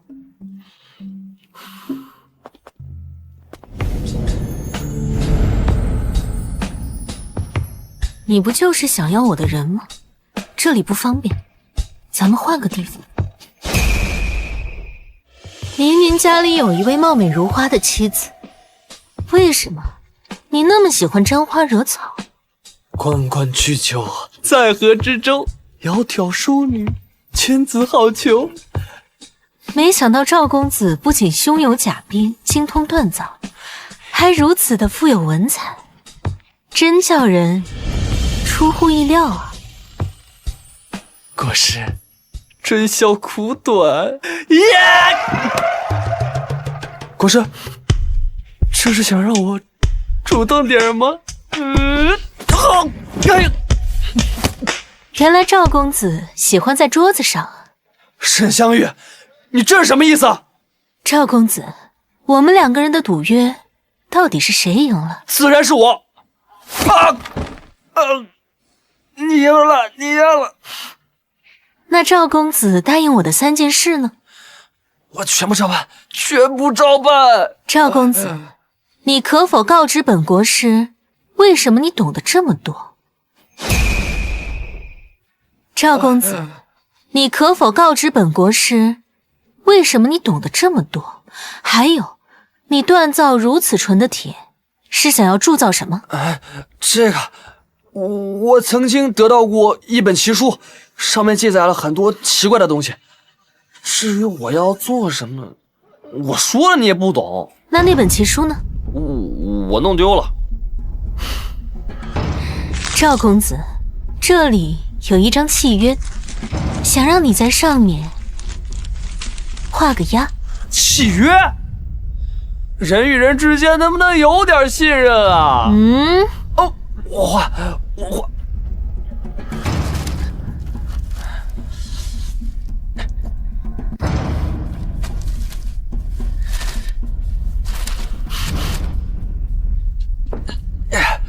至于你答应我的3件事，等需要的时候，我自然会告诉你。这个贱女人，我迟早割了你的肚子。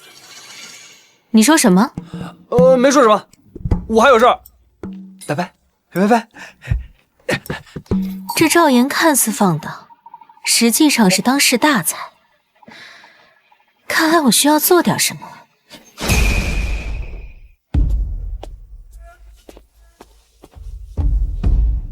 启禀陛下，北宁使团已经进京，但他们要求在比武场觐见。比武场？看来他们是想给朕一个下马威啊。赵岩呢？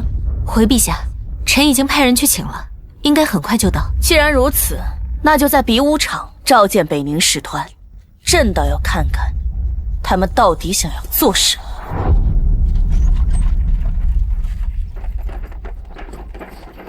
哎呀，老婆，捆绑不是这么玩的，你这是干嘛呀？你要带我去哪儿？母亲说你留在京城会有危险，让我们必须离开。老婆，快把我解开，不然会出大事的。不行，母亲特意交代，必须绑着你，不然怕你逃了。姑爷，夫人和小姐也是为了你好。好个屁！你们知道今天是什么日子吗？今天是北宁使团进京的日子。我答应过陛下，要助他退北宁之兵。如果没有震慑到北宁，北宁定会猛攻天宇关。一旦攻破，天宇的兵马将长驱直入，气势整个大夏将生灵涂炭呀！可是，母亲已经都安排好了呀。你糊涂呀！如果咱们就这么走，你以为陛下会放过丈母娘？一旦丈母娘出点什么事，你将是不孝。不为大夏效力，是为不忠。你们想做一个不孝不忠之人？老婆，能力越大，责任越大。如果今天咱们就这么走，那大夏将会沦为北宁的屠宰场，你还有袭人，将是整个大夏的罪人。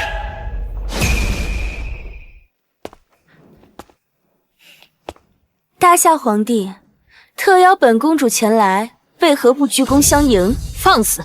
哼，陛下乃是大夏皇帝，不过是败军之地，而且你不要忘了，是大夏特邀我北宁前来和谈，就不要在本公主面前摆什么架子。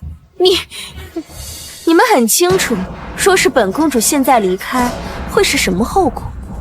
所以，我劝你们还是乖乖接受我北宁的条件。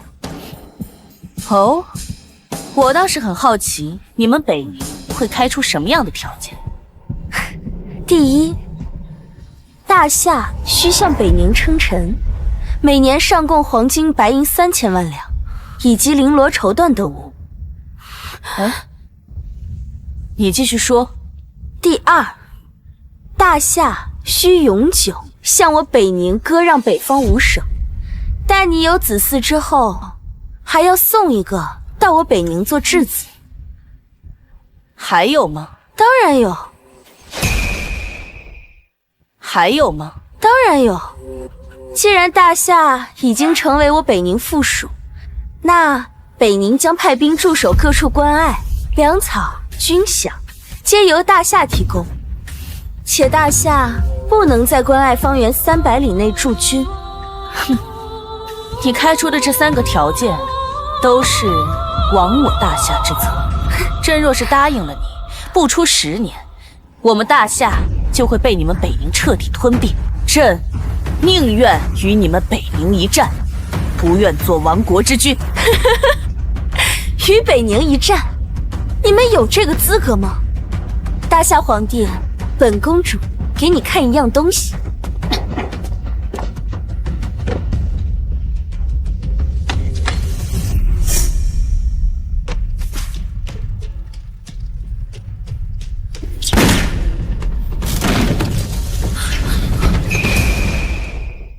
这是什么东西？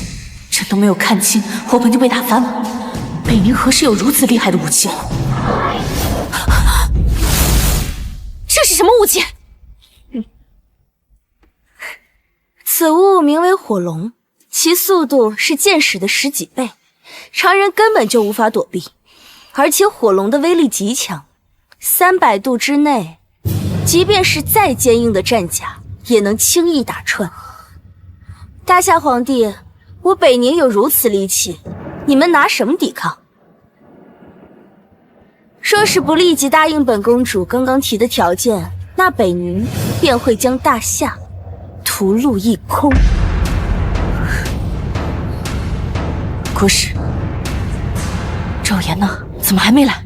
臣也不知，该不会是做不出震慑北宁之物，逃跑了吧？该不会是做不出震慑北宁之物，逃跑了吧？有这个可能。该死的赵岩，那日轻薄朕，若真跑了，朕定诛你9族。大夏皇帝，速速给本公主答案。我看你们是不见棺材不落泪啊！既然如此，那你就等着我北宁大军踏平整个大夏。公主请留步。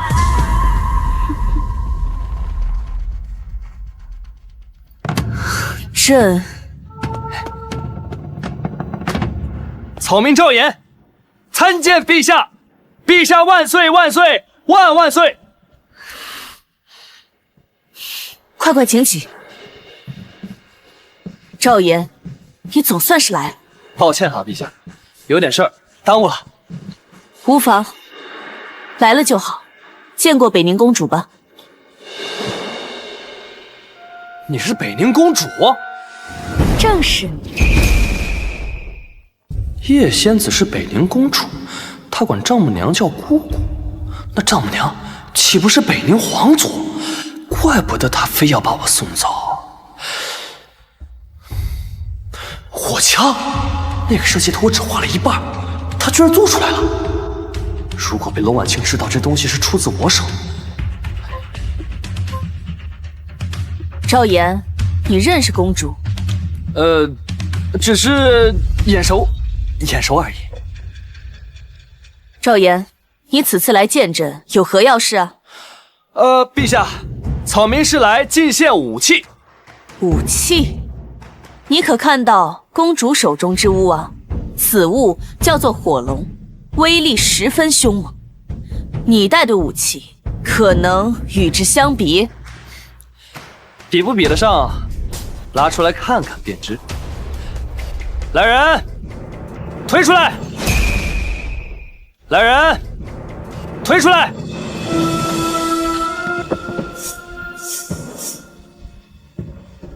这是何物啊？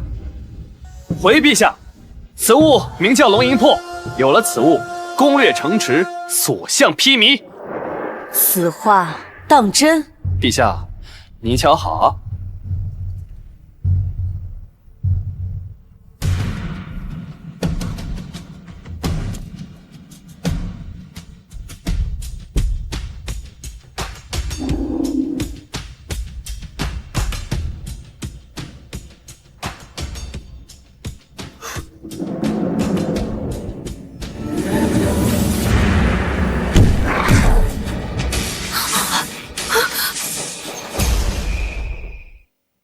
看来我还是小瞧他了。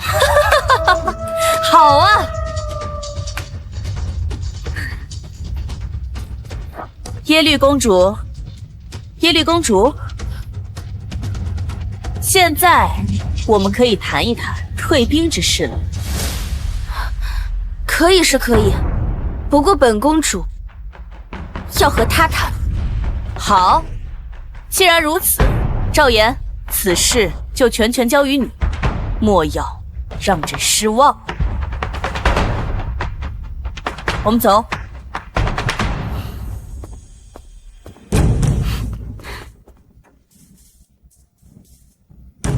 哎，你要跟我谈什么？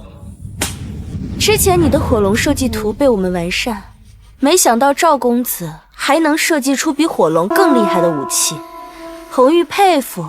虽然设计图只丢了一半，但是你北宁国地大物博，保不齐有什么厉害人物，我当然要升级武器了。赵公子，你如此才能，在大夏不过是一介平民，你甘心吗？若是你愿意将龙吟魄的设计图给我，那无论你想要什么，北宁都可以满足。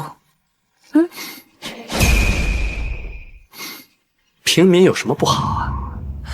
再怎么样，我也是大夏子民。虽然我喜欢女色，也喜欢钱和权，但前提是绝不做汉奸。好一个绝不做汉奸！赵公子莫非是忘了我姑姑的身份？若是我将此事告诉大夏皇帝，那么林家……你可以试试啊。若是林家出了什么岔子，我便与你北宁不死不休，哪怕穷尽一生，我也要你北宁彻底覆灭。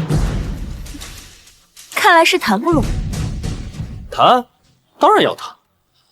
接下来要谈的是，限你7日内将我大夏北疆3城归还，以及赔偿此次进攻大夏的一切损失。若做不到，那便是我大夏与你北宁决战之时。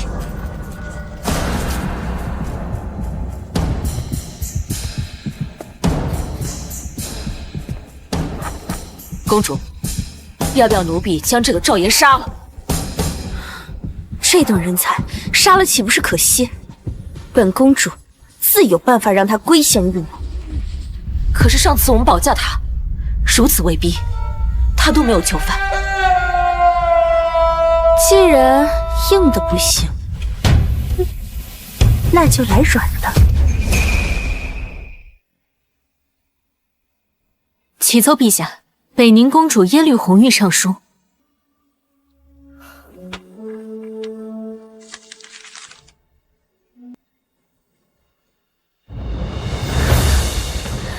北宁真的同意了，归还边关3城，还要与朕签订50年互不侵犯条约。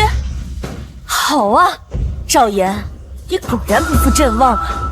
恭喜陛下，贺喜陛下。国师，传朕旨意，赵岩震慑北宁，收复失地，还令北宁俯首称臣。朕特封他为大夏王，位列百官之首。从此北宁之事就交由他全权负责。竟直接封为大夏王，还统领百官，难怪陛下允许赵岩与耶律红玉谈判，看来早就打算好了。陛下封赵岩为王，难道是要与他？怎么，有何不可啊？陛下英明，臣这就去拟旨。赵岩，朕可从来都没有这样对谁，希望你能明白朕的心意。西瑶，你糊涂啊！为娘费尽所有心思才安排好一切，你为什么跑回来，还让赵岩入宫？你知不知道这么做会害死他？娘，我们为什么非走不可？这到底是怎么回事啊？这件事情我以后再给你解释。赵岩现在恐怕凶多吉少，我要出去一趟。赵岩，你怎么活着回来了？丈母娘，你这么盼着我死啊？不是那个意思，只是耶律红玉为什么会放过你？提起耶律红玉，丈母娘，你还是把那件事告诉西瑶吧，总是这么瞒着也不是办法。你们有什么事瞒着我？西瑶，娘其实是北宁人。什么？娘是北宁人？我不但是北宁人，还是北宁的长公主。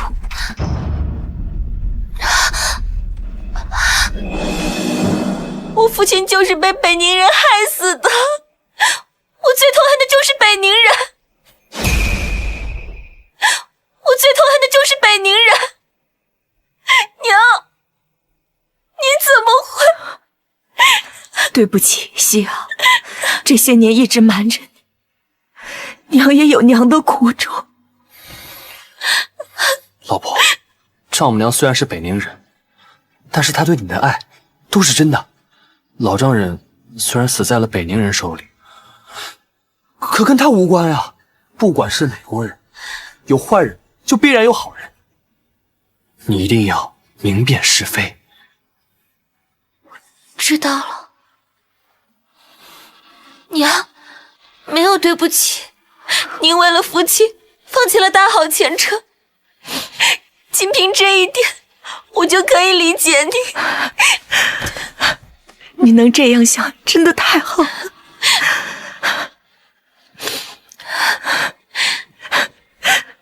好了，这次赵岩可以全身而退，实属幸事。我们3个人一起离开京都，离开这个是非之地。好，赵岩，娘说的对，我们一起走吧。又要离开啊？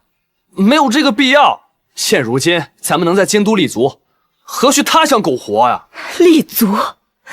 林家风雨飘摇，你一介白身，他人3番5次找麻烦，我们都无法应对，何谈立足？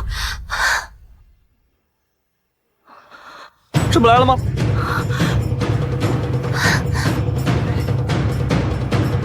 赵岩接旨。有人吗？我是绸缎商会副会长，京城第一才子兵部五品员外郎，竟然把我关在这里，放我出去！放我出去！赵岩，都是你让我变成这个样子。如果我能出去，我一定将你碎尸万段！房大人可还好？叶仙子，你怎么能进刑部大牢？你来这里做什么？当然是来看望大人了。看我？上次在还香阁，你让我颜面扫尽，这一次是不是赵岩让你来嘲笑我的？你给我滚！大人怎如此暴躁啊？我此次前来可是带了一场造化送给大人。造化？你一个青楼女子能送给我什么？我可以把你引荐给宁王。你什么身份？说推荐就推荐。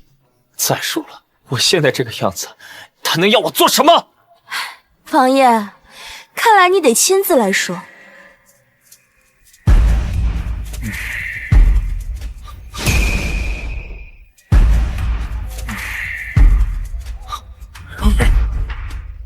王爷，王大人，你想找赵岩报仇吗？想，只要能报仇，让我做什么都可以。只不过我现在一个阶下囚，不知道二位看中我什么？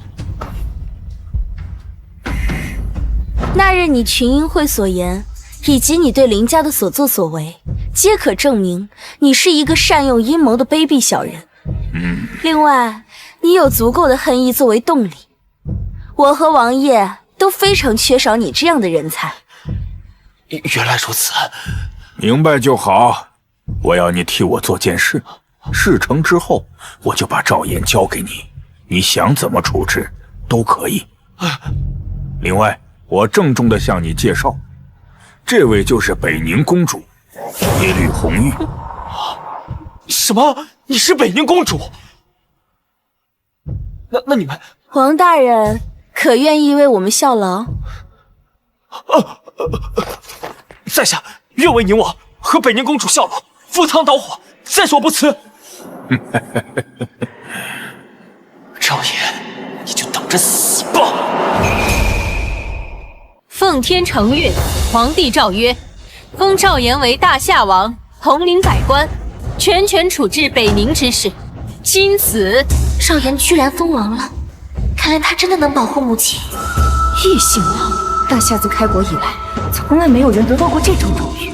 赵岩居然真的做到了。臣谢主隆恩。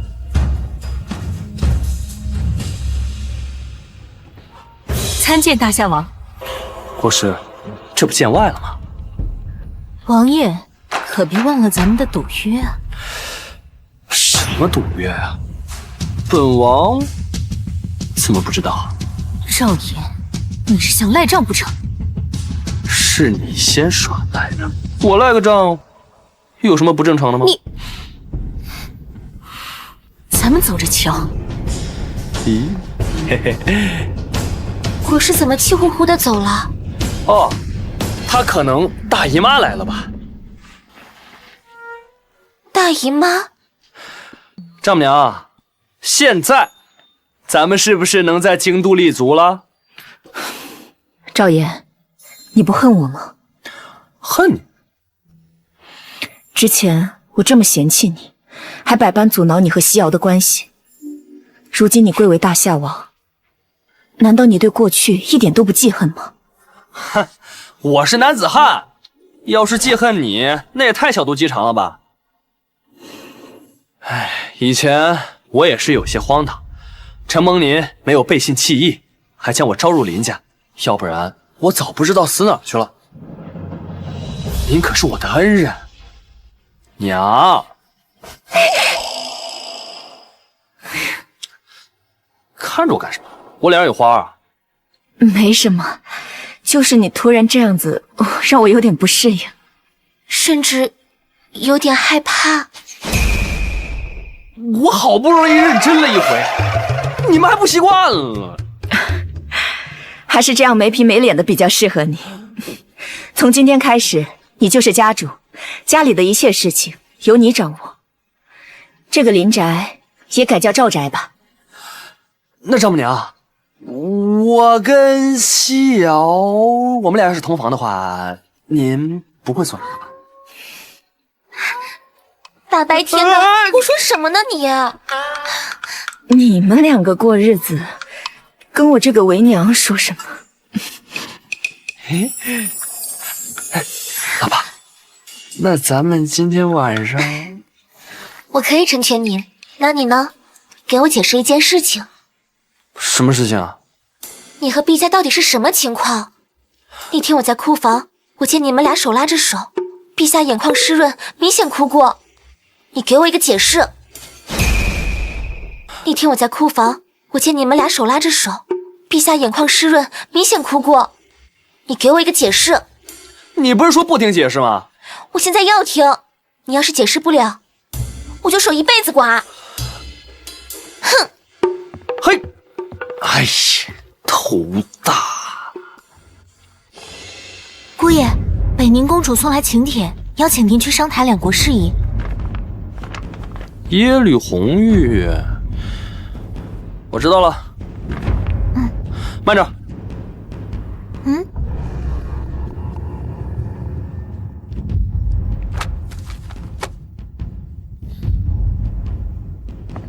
拿着。姑爷，这是本姑爷写的《如何培养死士》的书。你把上面的内容全部背会之后，将书销毁，然后按照书上做。姑爷，可是我一个奴婢做得了这个吗？你只要读懂了书上的内容，便做得了。银两我出，你尽力做。好。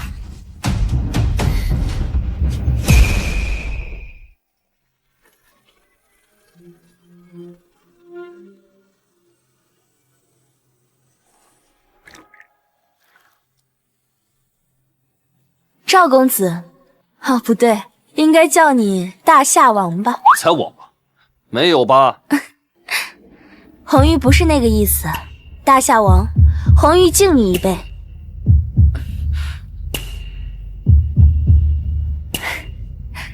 大夏王是怕我在这酒里下毒？公事公办，有话直说。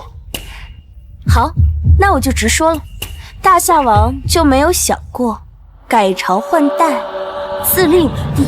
你想让我造反，这就是你所谓的洽谈国事？哎，泱泱大夏岂能容他女人执掌？男子汉大丈夫，顶天立地，应执掌天下权，坐卧美人膝。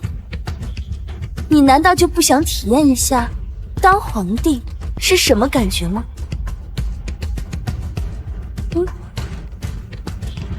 如果我说想要，公主会助我；如果我说想要，公主会助我。只要大夏王点头，北宁100万铁骑将会成为你最坚强的后盾，为你扫平一切障碍。让北宁铁骑入我大夏，这不是引狼入室吗？你当我傻呀？没想到你竟然这么不信任我，那可惜了。没什么可惜的，人各有志，每个人的追求都不一样。今天这些话，我全当没听到。倘若你再敢阴奉阳违，觊觎大夏，你就等着灭国吧。另外，赔偿金尽快到位，我耐心有限。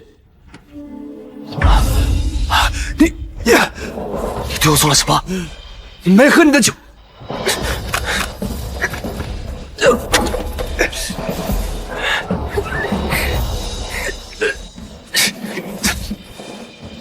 别动，我这点的香可是秘制的。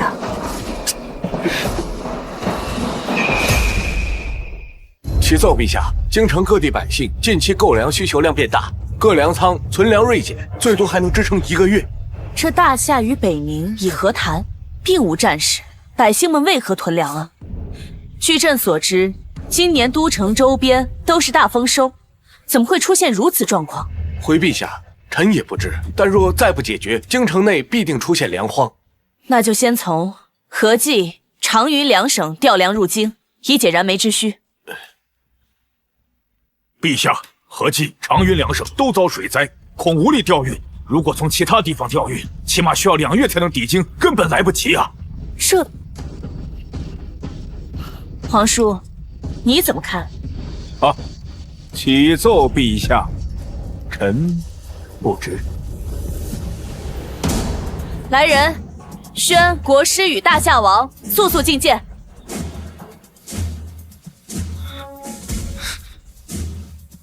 我怎么躺床上了？难道我被耶律红玉拿下了？我明白了，他根本就不是找我谈判，他就是找我的身子。哎呀，耶律红玉啊，耶律红玉，你要是想要，你直说吧，我也能带你的。为毛把我整晕过去啊？哼，太糊涂呀！大夏王，陛下口谕，宣你进宫。国师，你怎么知道我在这儿？自然是殿下告诉我。哦，原来如此。要是你，大白天的就在外面睡觉，不怕你家中的娇妻知道？嘿，我妻子比较开明。嘿嘿嘿，哎，贫嘴。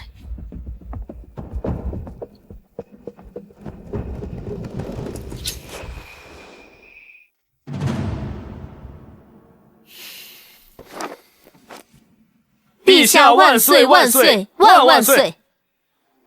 起来吧，来人，给我大夏王赐座。谢陛下。哎呦，女帝皇叔，以前都挺低调的，现在开始露头了。大夏王，国师，最近京城闹粮荒，你二人如何看待呀？粮荒？据我所知，京都周边都是大丰收，怎会如此？朕也十分不解，可也无人给朕答案啊。京都粮库库存是不是最近才开始锐减的？不错，看来是有人暗中囤粮，这企图削减京都粮库库存，这有意要制造粮荒恐慌啊！这有意要制造粮荒恐慌啊！竟有此事！可买粮的他们都是百姓啊！哎，找人假扮百姓模样，分散购买即可呀。原来如此，他们好大的狗胆！这族到底是意欲何为啊？若如此，这些人暗中囤粮不出，此涨彼销的情况下，京都很快会迎来真正的粮荒。离京城最近的合济、长云两省，其遭遇水灾都无力调配。大夏王，你以为该当如何？从今日起，京都上下禁止买卖粮食，私下买卖者，满1斗杖责20，满10斗直接下狱。什么？禁止买卖？大夏王，你还能想出比这更烂的主意吗？你谁啊？吾乃宁王。宁王？哎呀，原来是王爷，失敬失敬。刚才我看我坐着，你站着，我还以为你只是一个小吏。抱歉。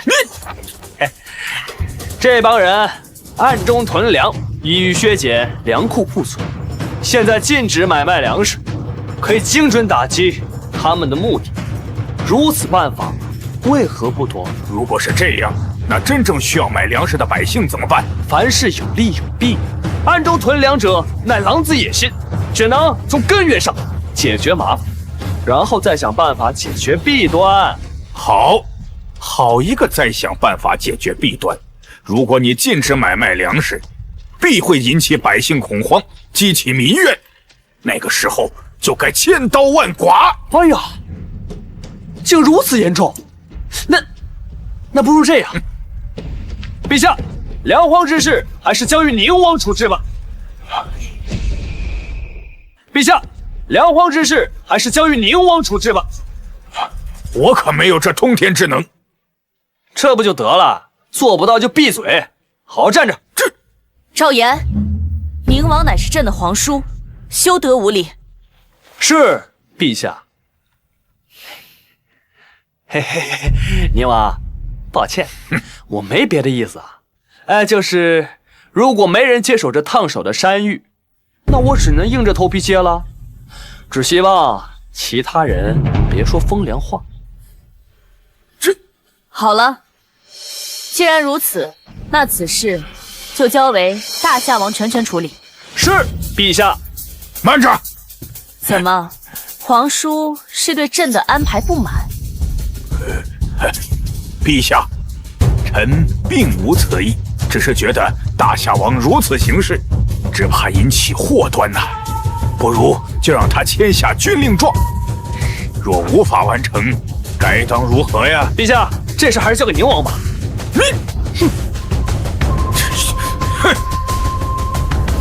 陛下，1个月内粮荒必破，如若不破，我这颗项上人头，陛下尽管拿去。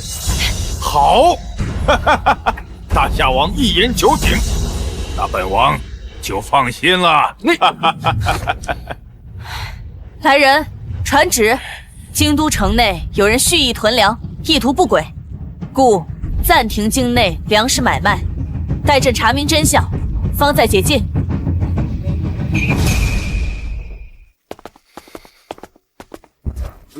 你是不是疯了？赵岩，你居然敢立下军令状！你若解决不了此事，朕也保不住你。怎么这么没有信心啊？我实在怕你出事啊！陛下，你这是在关心我？切，少贫嘴！为今之计，也只能给你留一条退路。退路？就让你做朕的南妃。南妃？你若完成不了此任务，朕可以将你革职，再将你纳入后宫。这样一来，便可保住你的性命。哦，我知道了。原来你封我为大夏王，是为了能配上你的身份。哼，今天还好奇呢。哎，你叔叔都站着，为什么我能坐着？你是想告诉我和别人不一样？你知道就好，只是什么？只是朕要你与林夕瑶和离。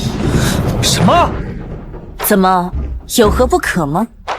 据我所知，你在林家极不受待见，你的发妻林夕瑶也未曾与你同房，你与之和离，才能够名正言顺的入赘后宫。陛下，我想你是误会。你什么意思？你什么意思？我何时答应要做你的南妃？怎么，做朕的南妃还委屈你不成？夕瑶乃我发妻，她没做错什么，我岂能抛弃？赵岩，你居然为一个民女拒绝朕！你知不知道，自朕登基以来，还从未对哪个男子这样过。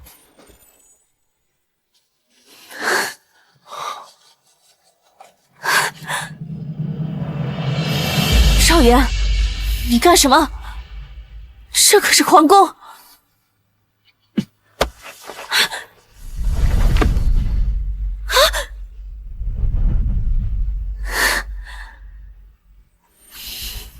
我是不会拒绝陛下的，而是我生性风流，但是我是有底线的，我的底线不会因为任何人而改变，哪怕是陛下你也不行。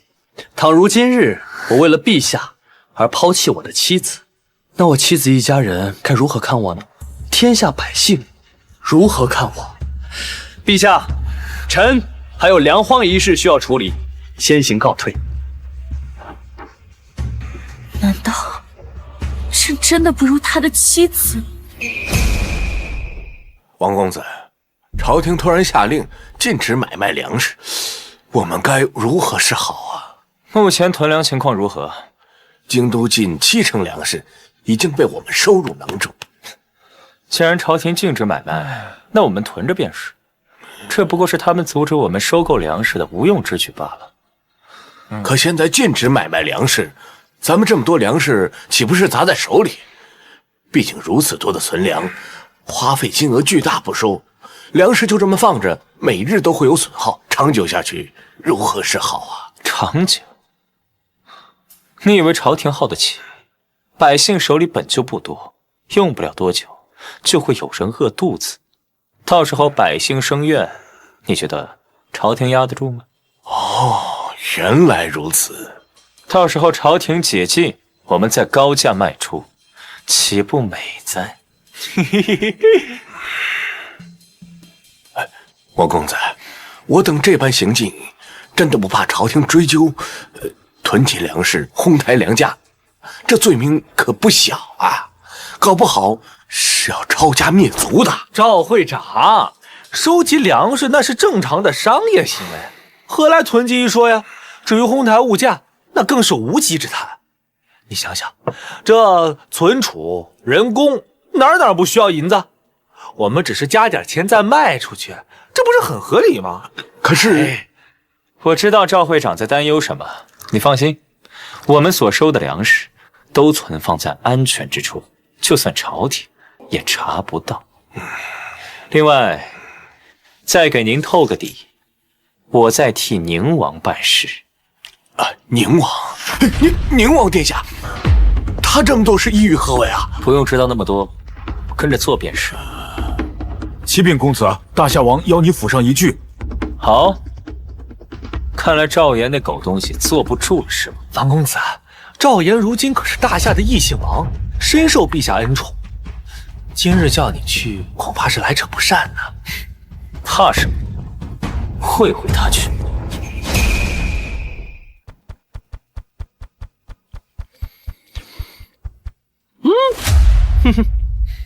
可以啊，王公公，刑部真的把你放出来了，手眼通天啊！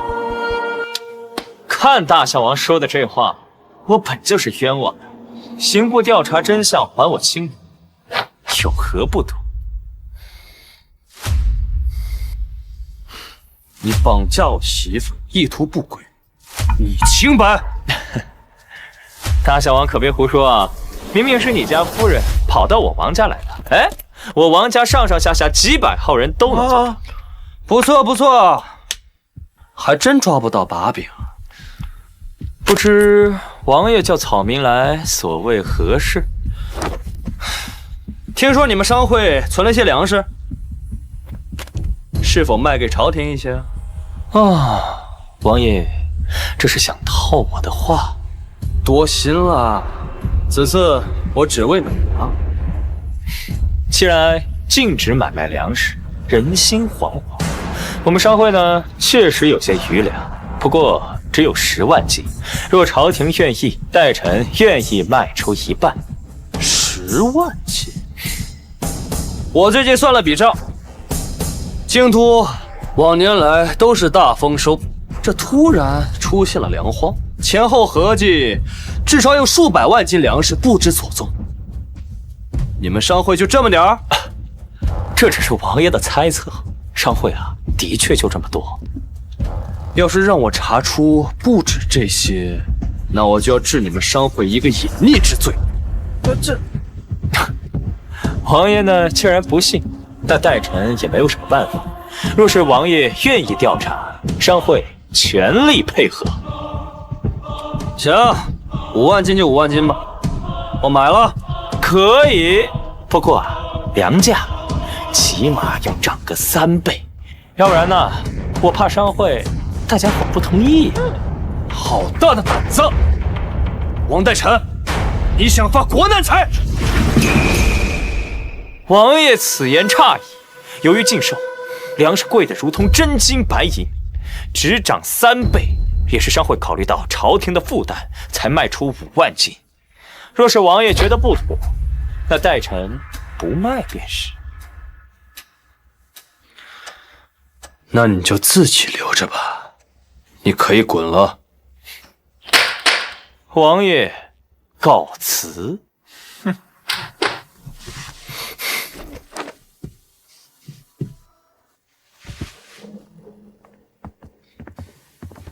赵言，现在京都出现了粮荒，许多百姓家里已经只有一日一餐，属下继续这样耗下去，民心很快就要压不住了。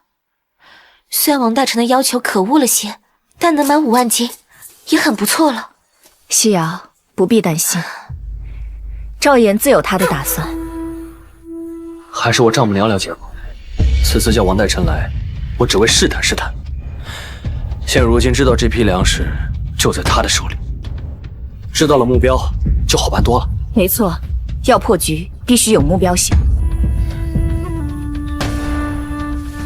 娘子和丈母娘行商这么多年，必然认识一些外地粮商吧？认识不少。你们以我的名义外出走动走动，明白怎么做吗？好，那就有劳娘子和丈母娘了。外出走动，多带些护卫，安全第一。我这把火枪带着防身。一家人不说两家话，能帮到你，我们也很高兴。笑，我们去收拾一下，准备出发。好。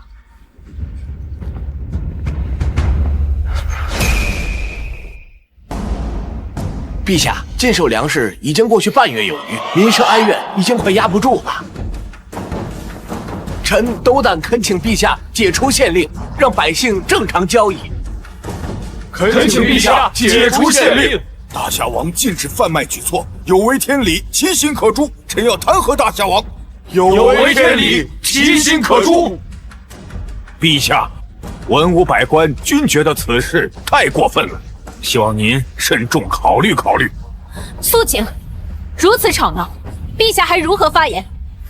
大夏王，你最近可有征集到粮草？回陛下，颗粒未征。什么？这已经过去半个月了，你到底干了什么？现在京城里已经有百姓开始吃树皮、啃草根了。再这样下去，这1月期限将至，你是想让京城乱起来吗？吃草根树皮，现在都这么难了吗？王爷所言非虚，大夏王，你若有计策，别再藏着了。哼，看来大夏王并不关心百姓的死活呀。我不关心百姓死活，哼，我倒要问问诸位大臣，现如今京都粮草已经捉襟见肘，如果再继续卖下去，很快便会颗粒不剩。如果连朝廷都拿不出粮食，若京都再出现粮荒的话，到那个时候才是真正的不顾百姓死活。傻小子，可是继续这样下去，那也不是办法。外省的救济粮草恐怕也得2个月才能到达京都。我本来还想再拖些时间，看来已经拖不下去了。陛下，现在情况十分危险，下一步我准备开仓放粮。嘿嘿，赵岩，你说的可是开仓放粮？哈哈哈哈，那是不是就表示你已经输了这个赌约啊？我记得当时你是用你的项上人头来做的担保。1月之期才过了半个月，这么着急干什么？宁王，你这么喜欢我的人头啊？我喜欢你个头！好了，大夏王，你说的开仓放粮可是结束交易啊？不，依然禁止开仓放粮，乃是为京都各处设置粥棚，为百姓施粥，确保百姓温饱。京都百姓几百万人口，我施粥，即便是每人1天1碗，那朝廷的余粮也撑不过5天呐。宁王，京都几百万人，难道全部都饿着肚子吗？那你不明白我的意思吗？什么意思啊？若百姓得知朝廷施粥，百姓的心里只会觉得免费的粥不吃白不吃，这么算下来，杯水车薪。对呀，你听一听国师的解释。大夏王，你明白了吗？难道你们以为我连这个都不懂啊？真拿我当傻子呢？大夏王，那接下来你有何计策啊？朝廷失周，想要解决那些吃白食的人，其实很简单。那怎么解决？走开！往粥里撒一把沙子即可。什么？往粥里撒沙子？对，这胡闹！这朝廷若往粥里撒沙子，那老百姓该怎么看咱们呢？已经饿得连草根树皮都吃了，在粥里撒把沙子，有什么不能喝的？再者，那些准备吃白食的，如果知道这粥里有沙子，他们还会喝吗？这么说，好像确实有道理。若想精准地把粥送给真正有需要的人，那就要用非常手。大夏王所言极是，那就按这么办。即便是大夏王说的有些道理，我来问你，接下来该怎么做？还有半个月呢，继续等呗。半个月后，粥荒必解。好，既然大夏王如此有信心，那朕就再等你半个月的时间。谢陛下。退朝。臣等告退。王爷，赵岩居然用施粥的方式解决了百姓饿肚子的问题，看来一时半会儿不会解禁。咱们压了那么多粮食，每日损耗可是巨大的。我可是也跟着投了不少银两，别让我打水漂。慌什么？不是还有15日吗？在15日过后，赵岩必定压不住。那个时候一旦解禁，京城的粮价还不是我们说了算吗？王爷言之有理呀。等我们赚够了银两，百姓必然对高价粮食怨声载道。到时候，我再安排人暗中鼓吹，把这件事情归咎到女帝头上。到时候京城必然大乱。不错，有你这个头脑，我没有白捞你出来。待京城大乱之时，王爷再站出来收拢民心，稳定粮价。到时候，冷婉清还不得乖乖退位？只是这夺取皇位并不容易，经济营和御林军都还在龙婉清的手里。耶律公主，你那边可准备好了？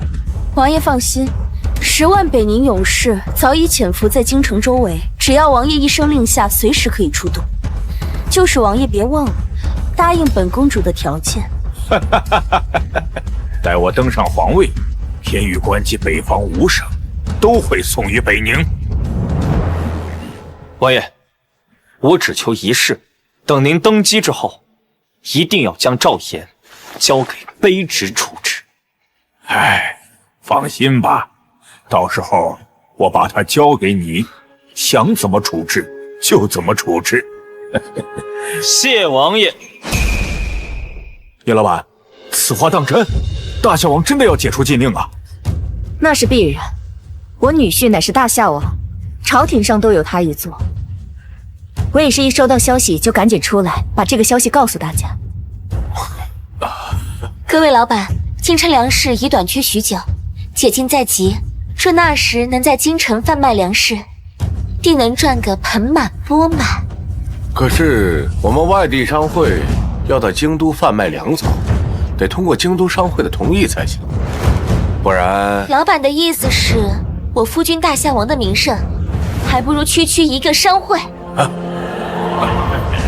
如此，便相信夫人还有小姐，我们这就动身，前往京都把粮草运过来。好，到时候赚了银子，自然会孝敬大夏王。这话说的，我也是念在多年兄弟交情。现在我女婿有能力了，想要帮帮大家。哎，一码归一码，该孝敬就要孝敬。兄弟们，动身，出发京都卖粮食。走。陛下，1月之期已到，现在朝廷的粮食由于失周，已经所剩无几，民间已然出现暴乱，现在已经堵在午门外，要闯进宫来。什么？赵岩，事到如今，连朕也保不住你了。朕给你机会，是你自己不珍惜啊！陛下圣明，来人，拿下赵岩。慢，陛下，还请再等一等。等不了了，赵岩，正是因为你的失职，才造成了今天的局面。不拿你不足以平民愤，拿下！启禀陛下，大夏王家中托奴才给大夏王带信。他已经不是大夏王，注意言辞。快说，夫人和小姐传话，事情已经办妥。他们回来了。陛下，此危机已解，可解除禁令。当真？千真万确。这胡说八道！他什么都没做，这危机怎么就解了呢？启禀陛下，现在京都城外已经聚集一大波外地粮商。外地粮商？这外地粮商来京都干什么呀？意义何在呢？就算他们来到了京都，也带不了多少粮食。即便他们带的粮食不多，但外地粮商一旦来到京都，便是一颗炸弹。如果外地粮商在京都售卖粮食，可想而知，京都那些私囤粮食的粮商，再加上私囤粮食的百姓，朕好像没明白是什么意思。陛下不明白，您我还不明白吗？罢了，虽朕还是听不明白，但好像事情有所转机。传令下去，解禁。好一个赵岩，竟然敢用外地粮商来迂回！王爷莫急，外地粮商没多少粮食，他们很快就会卖完。不好了，大事不好了！赵会长，王爷在此，慌慌张张，成何体统？王爷，外地粮商开始卖粮了，那些原本囤积粮食的老百姓也把存粮拿出来开始卖了，导致京城粮价不断下跌呀。他们卖他们的，我们继续稳住。根本稳不住啊！我们商会的粮食本来就是高价收的，现有人偷偷拿出去卖，我根本阻拦不住，大家都不想亏呀。什么？他们竟然敢这样做，当真是不怕死啊！哎，利益面前谁能坐得住啊？王公子，我们原先存的那些粮食也赶紧卖了吧，要不然咱们血本无归呀。王爷，完了，要不我们也开始卖吧？成事不足，败事有余，我要你有何用？王爷，为了这个事情，我也拿出了全部家底。可是赵岩计谋太深，我也没办法呀。看来我得走最后一步了。去，告诉耶律红玉，准备动手。没想到你真的替朕解决了此事。认识这么久，我什么时候承诺过陛下的事没有做到？还是说，陛下已经对我不信任了？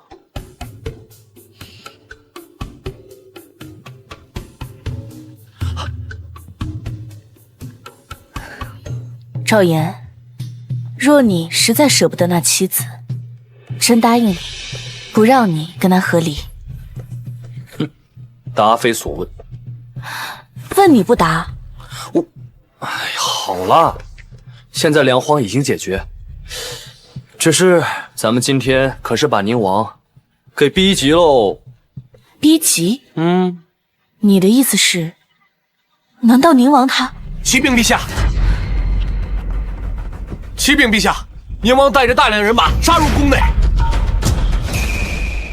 启禀陛下，宁王带着大量人马杀入宫内。我去，怎么这么快？什么？御林军和京津营呢？已经在拼死抵抗，但对方似乎早有预谋。兵部情报网已经被他们收买，我们十分被动，而且装备精良，有不少北宁国人，我们死伤惨重。传令下去，拼死守护。是。赵岩，朕的寝宫有一条密道通往城外，你快逃！要走一起走。不，我身为一国之君，却连皇位都守不住，又有何颜面活在这世上？朕就算是要死，也要死在这儿。哎呀，我以为日子马上就要好起来了，没想到这就结束了。这件事情责任也在我，要不是我对北宁手软，直接对他们开战，也不至于落得如此下场。你说的是，你岳母是北宁长公主一事吗？啊，这你怎么知道？朕又不是傻子，要不是看在你的面子上，朕早就灭了林家满门了。陛下，你刚才说不是要赴死吗？我陪你一起。那你的妻子怎么办？北宁应该不敢动他们吧？说的倒也是。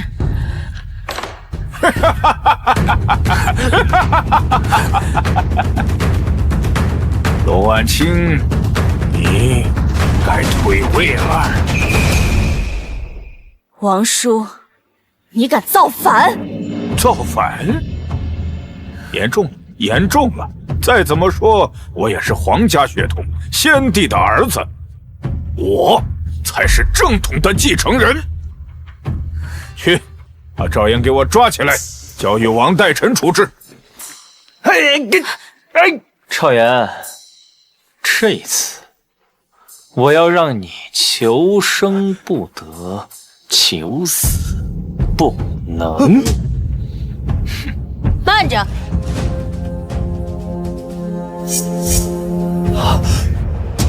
国师，你怎么也与北宁公主在一起？多谢耶律公主相助。待朕登基之后，即刻就将天宇关及北方5省献于北宁。公主是想要亲自收拾赵岩吧？那我就将她交给您亲自处置。什么？你要将天宇关和北方5省送给北宁？你这么做，跟叛国贼又有何异？舍不得孩子，套不得狼。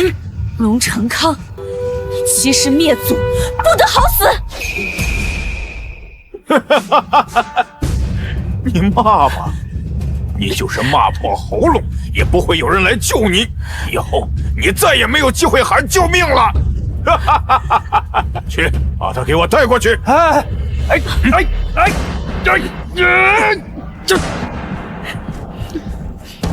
想必公主一定在这个人面前吃了很多亏，一定很记恨他吧？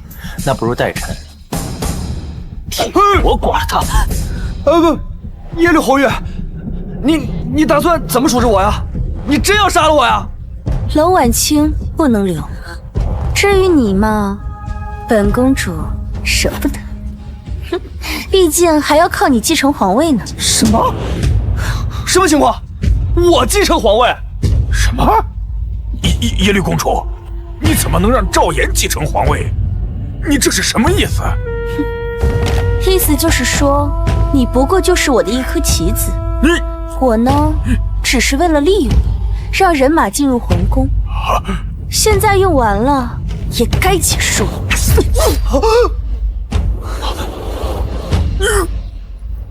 我从来没想到当皇帝而是皇爷，答对了，不过没有奖。娄婉清，瞪你吧！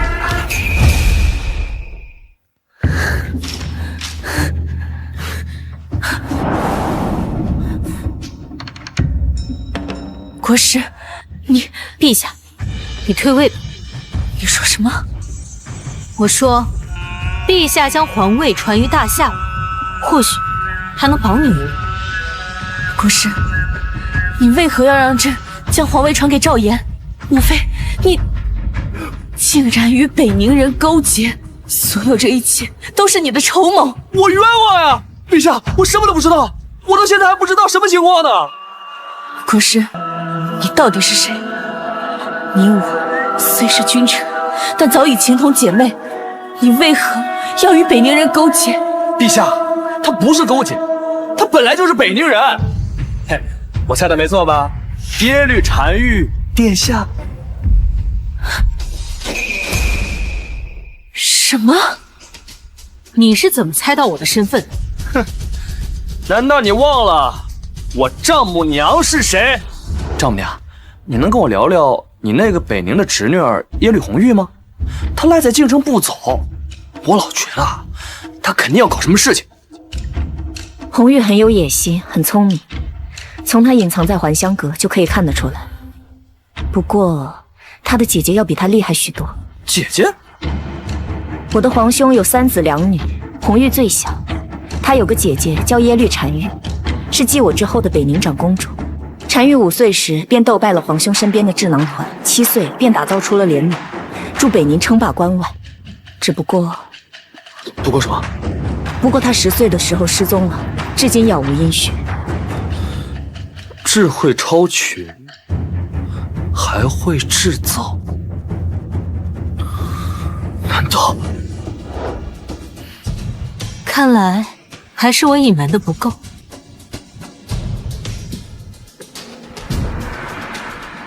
赵岩、龙婉清，我现在给你们2个选择，要么按我说的做，要么都死。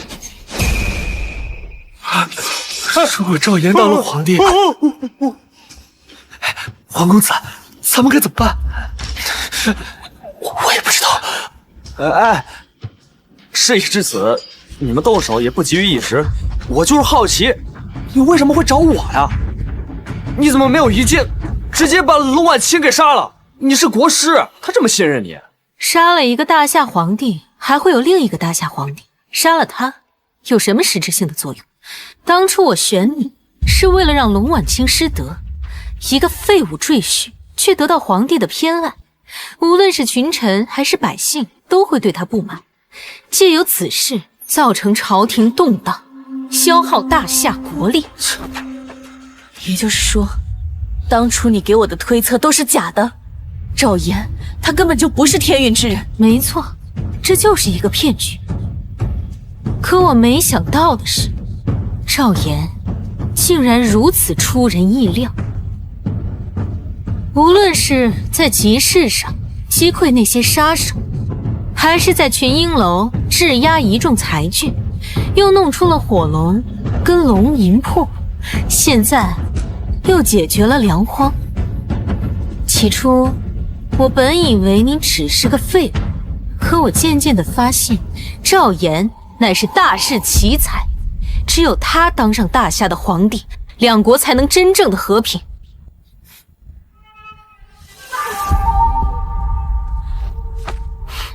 当然了，你们也可以选择拒绝我，那我就会辅佐一个傀儡皇帝上位，到时候整个大夏依旧在我手里。整个大夏依旧在我手里。你既然能扶持一个傀儡皇帝，那你找我干啥呀？这不是多此一举吗？依我看，你是觉得我有大用，所以才费尽心思让我当这大夏皇帝。哼，那你倒是说说看。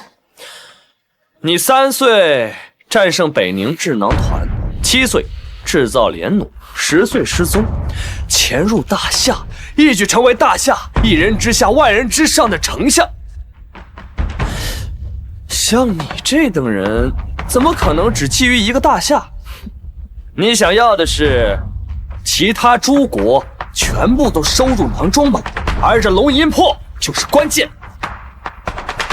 当然了，你也知道我不可能任你拿捏，所以你才让这个耶律红玉来借助，以后打算用孩子说事。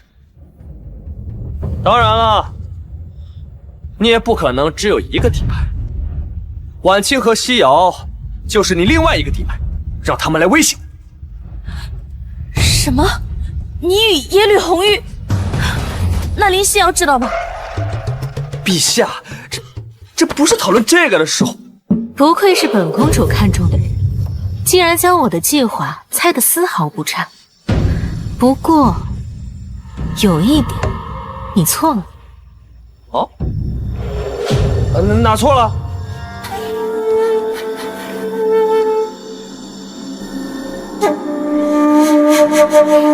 你以为那日和你在一起的人是耶律红玉吗？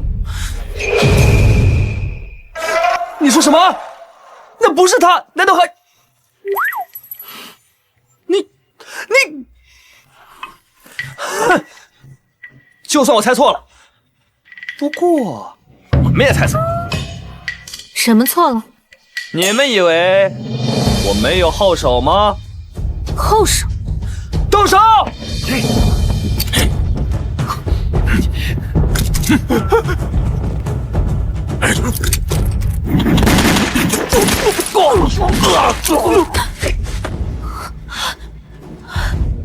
这些人是何时躲藏在宫中的？朕怎么不知晓？我制造火枪那一刻，便着手培训死士。我可是大夏王，手段还是要有的。况且，连陛下都不知道这件事情，而其他人，就比如说大夏曾经的国师大人，又岂能知情呢？赵岩，豢养死士乃是叛国之罪。陛下都这个节骨眼了，你还想判我的罪？朕先记你一功。我，赵岩，赶紧下令，将这些人全部给朕处死。陛下，你要真杀了他们，那大夏跟北宁就彻底撕破脸了。既然你不愿意动手，那朕亲自动手。别！耶律单于，你放开他，我不杀你。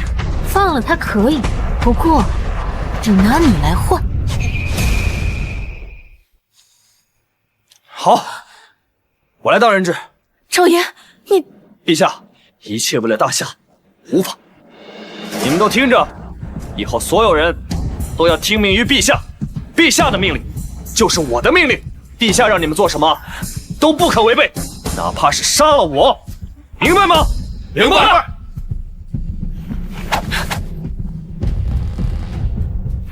陛下，我与妹妹只想全身而退，还请你不要派人追捕。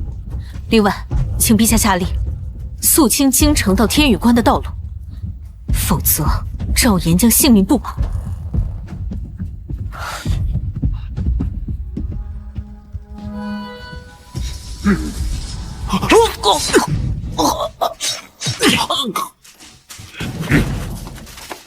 军无畏护驾来迟，请陛下责罚。无妨，危机已除，宫内乱贼如何？都已经赶走，多亏了大夏王的龙吟坡。陛下，大夏王被劫持，我们该怎么办？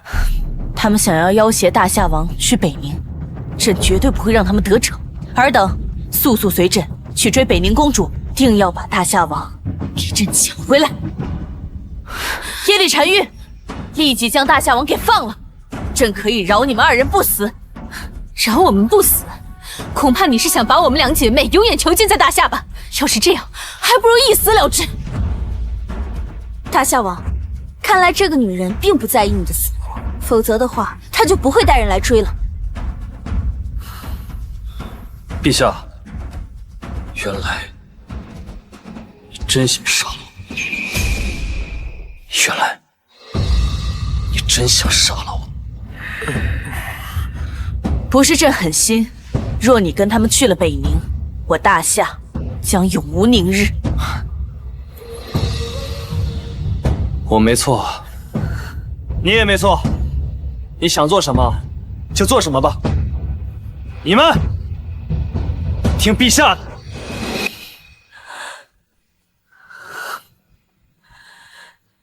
动手！住手！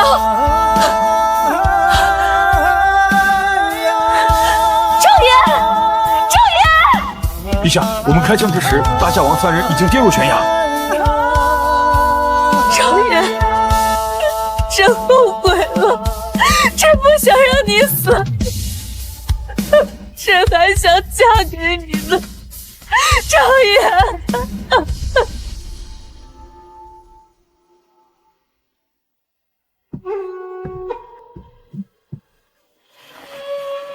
又在想赵岩了？没有。知女莫若母，你在想什么？为娘如何不知道？夫人小姐，陛下来了。参见。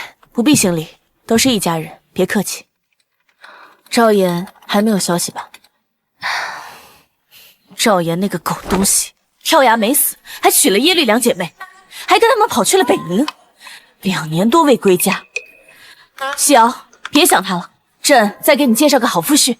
谁在背后说我坏话呀？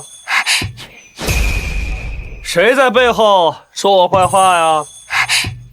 相公，你还有脸回来？干脆死在北宁算了。嗨，这不是因为单于继位，事情太多了吗？这不，我一处理完，马上就回来了。哼，见过夫人，见过大姐，见过二姐。哼，算你们还懂点礼数。大老婆，你可是皇帝，别动不动就耍小性子。给你个面子。北宁那边处理怎么样了？100万铁骑已经准备就绪，并且每人都配备了火枪和手雷，再加上千门龙银魄，我保证2年之内横扫其他5国，天下一统。天下一统？那北宁呢？怎么，你还想吞并我北宁？哼！你们北宁一向是野心勃勃，别以为你嫁给赵岩，又给他生个儿子，朕就可以不提防你们。那要不我们2个打一架？好啊，打就打。老婆们，咱们都是一家人，别说那些伤和气的话。嘿，为父现在有一项大计，你们要不要听啊？什么大计？什么大计？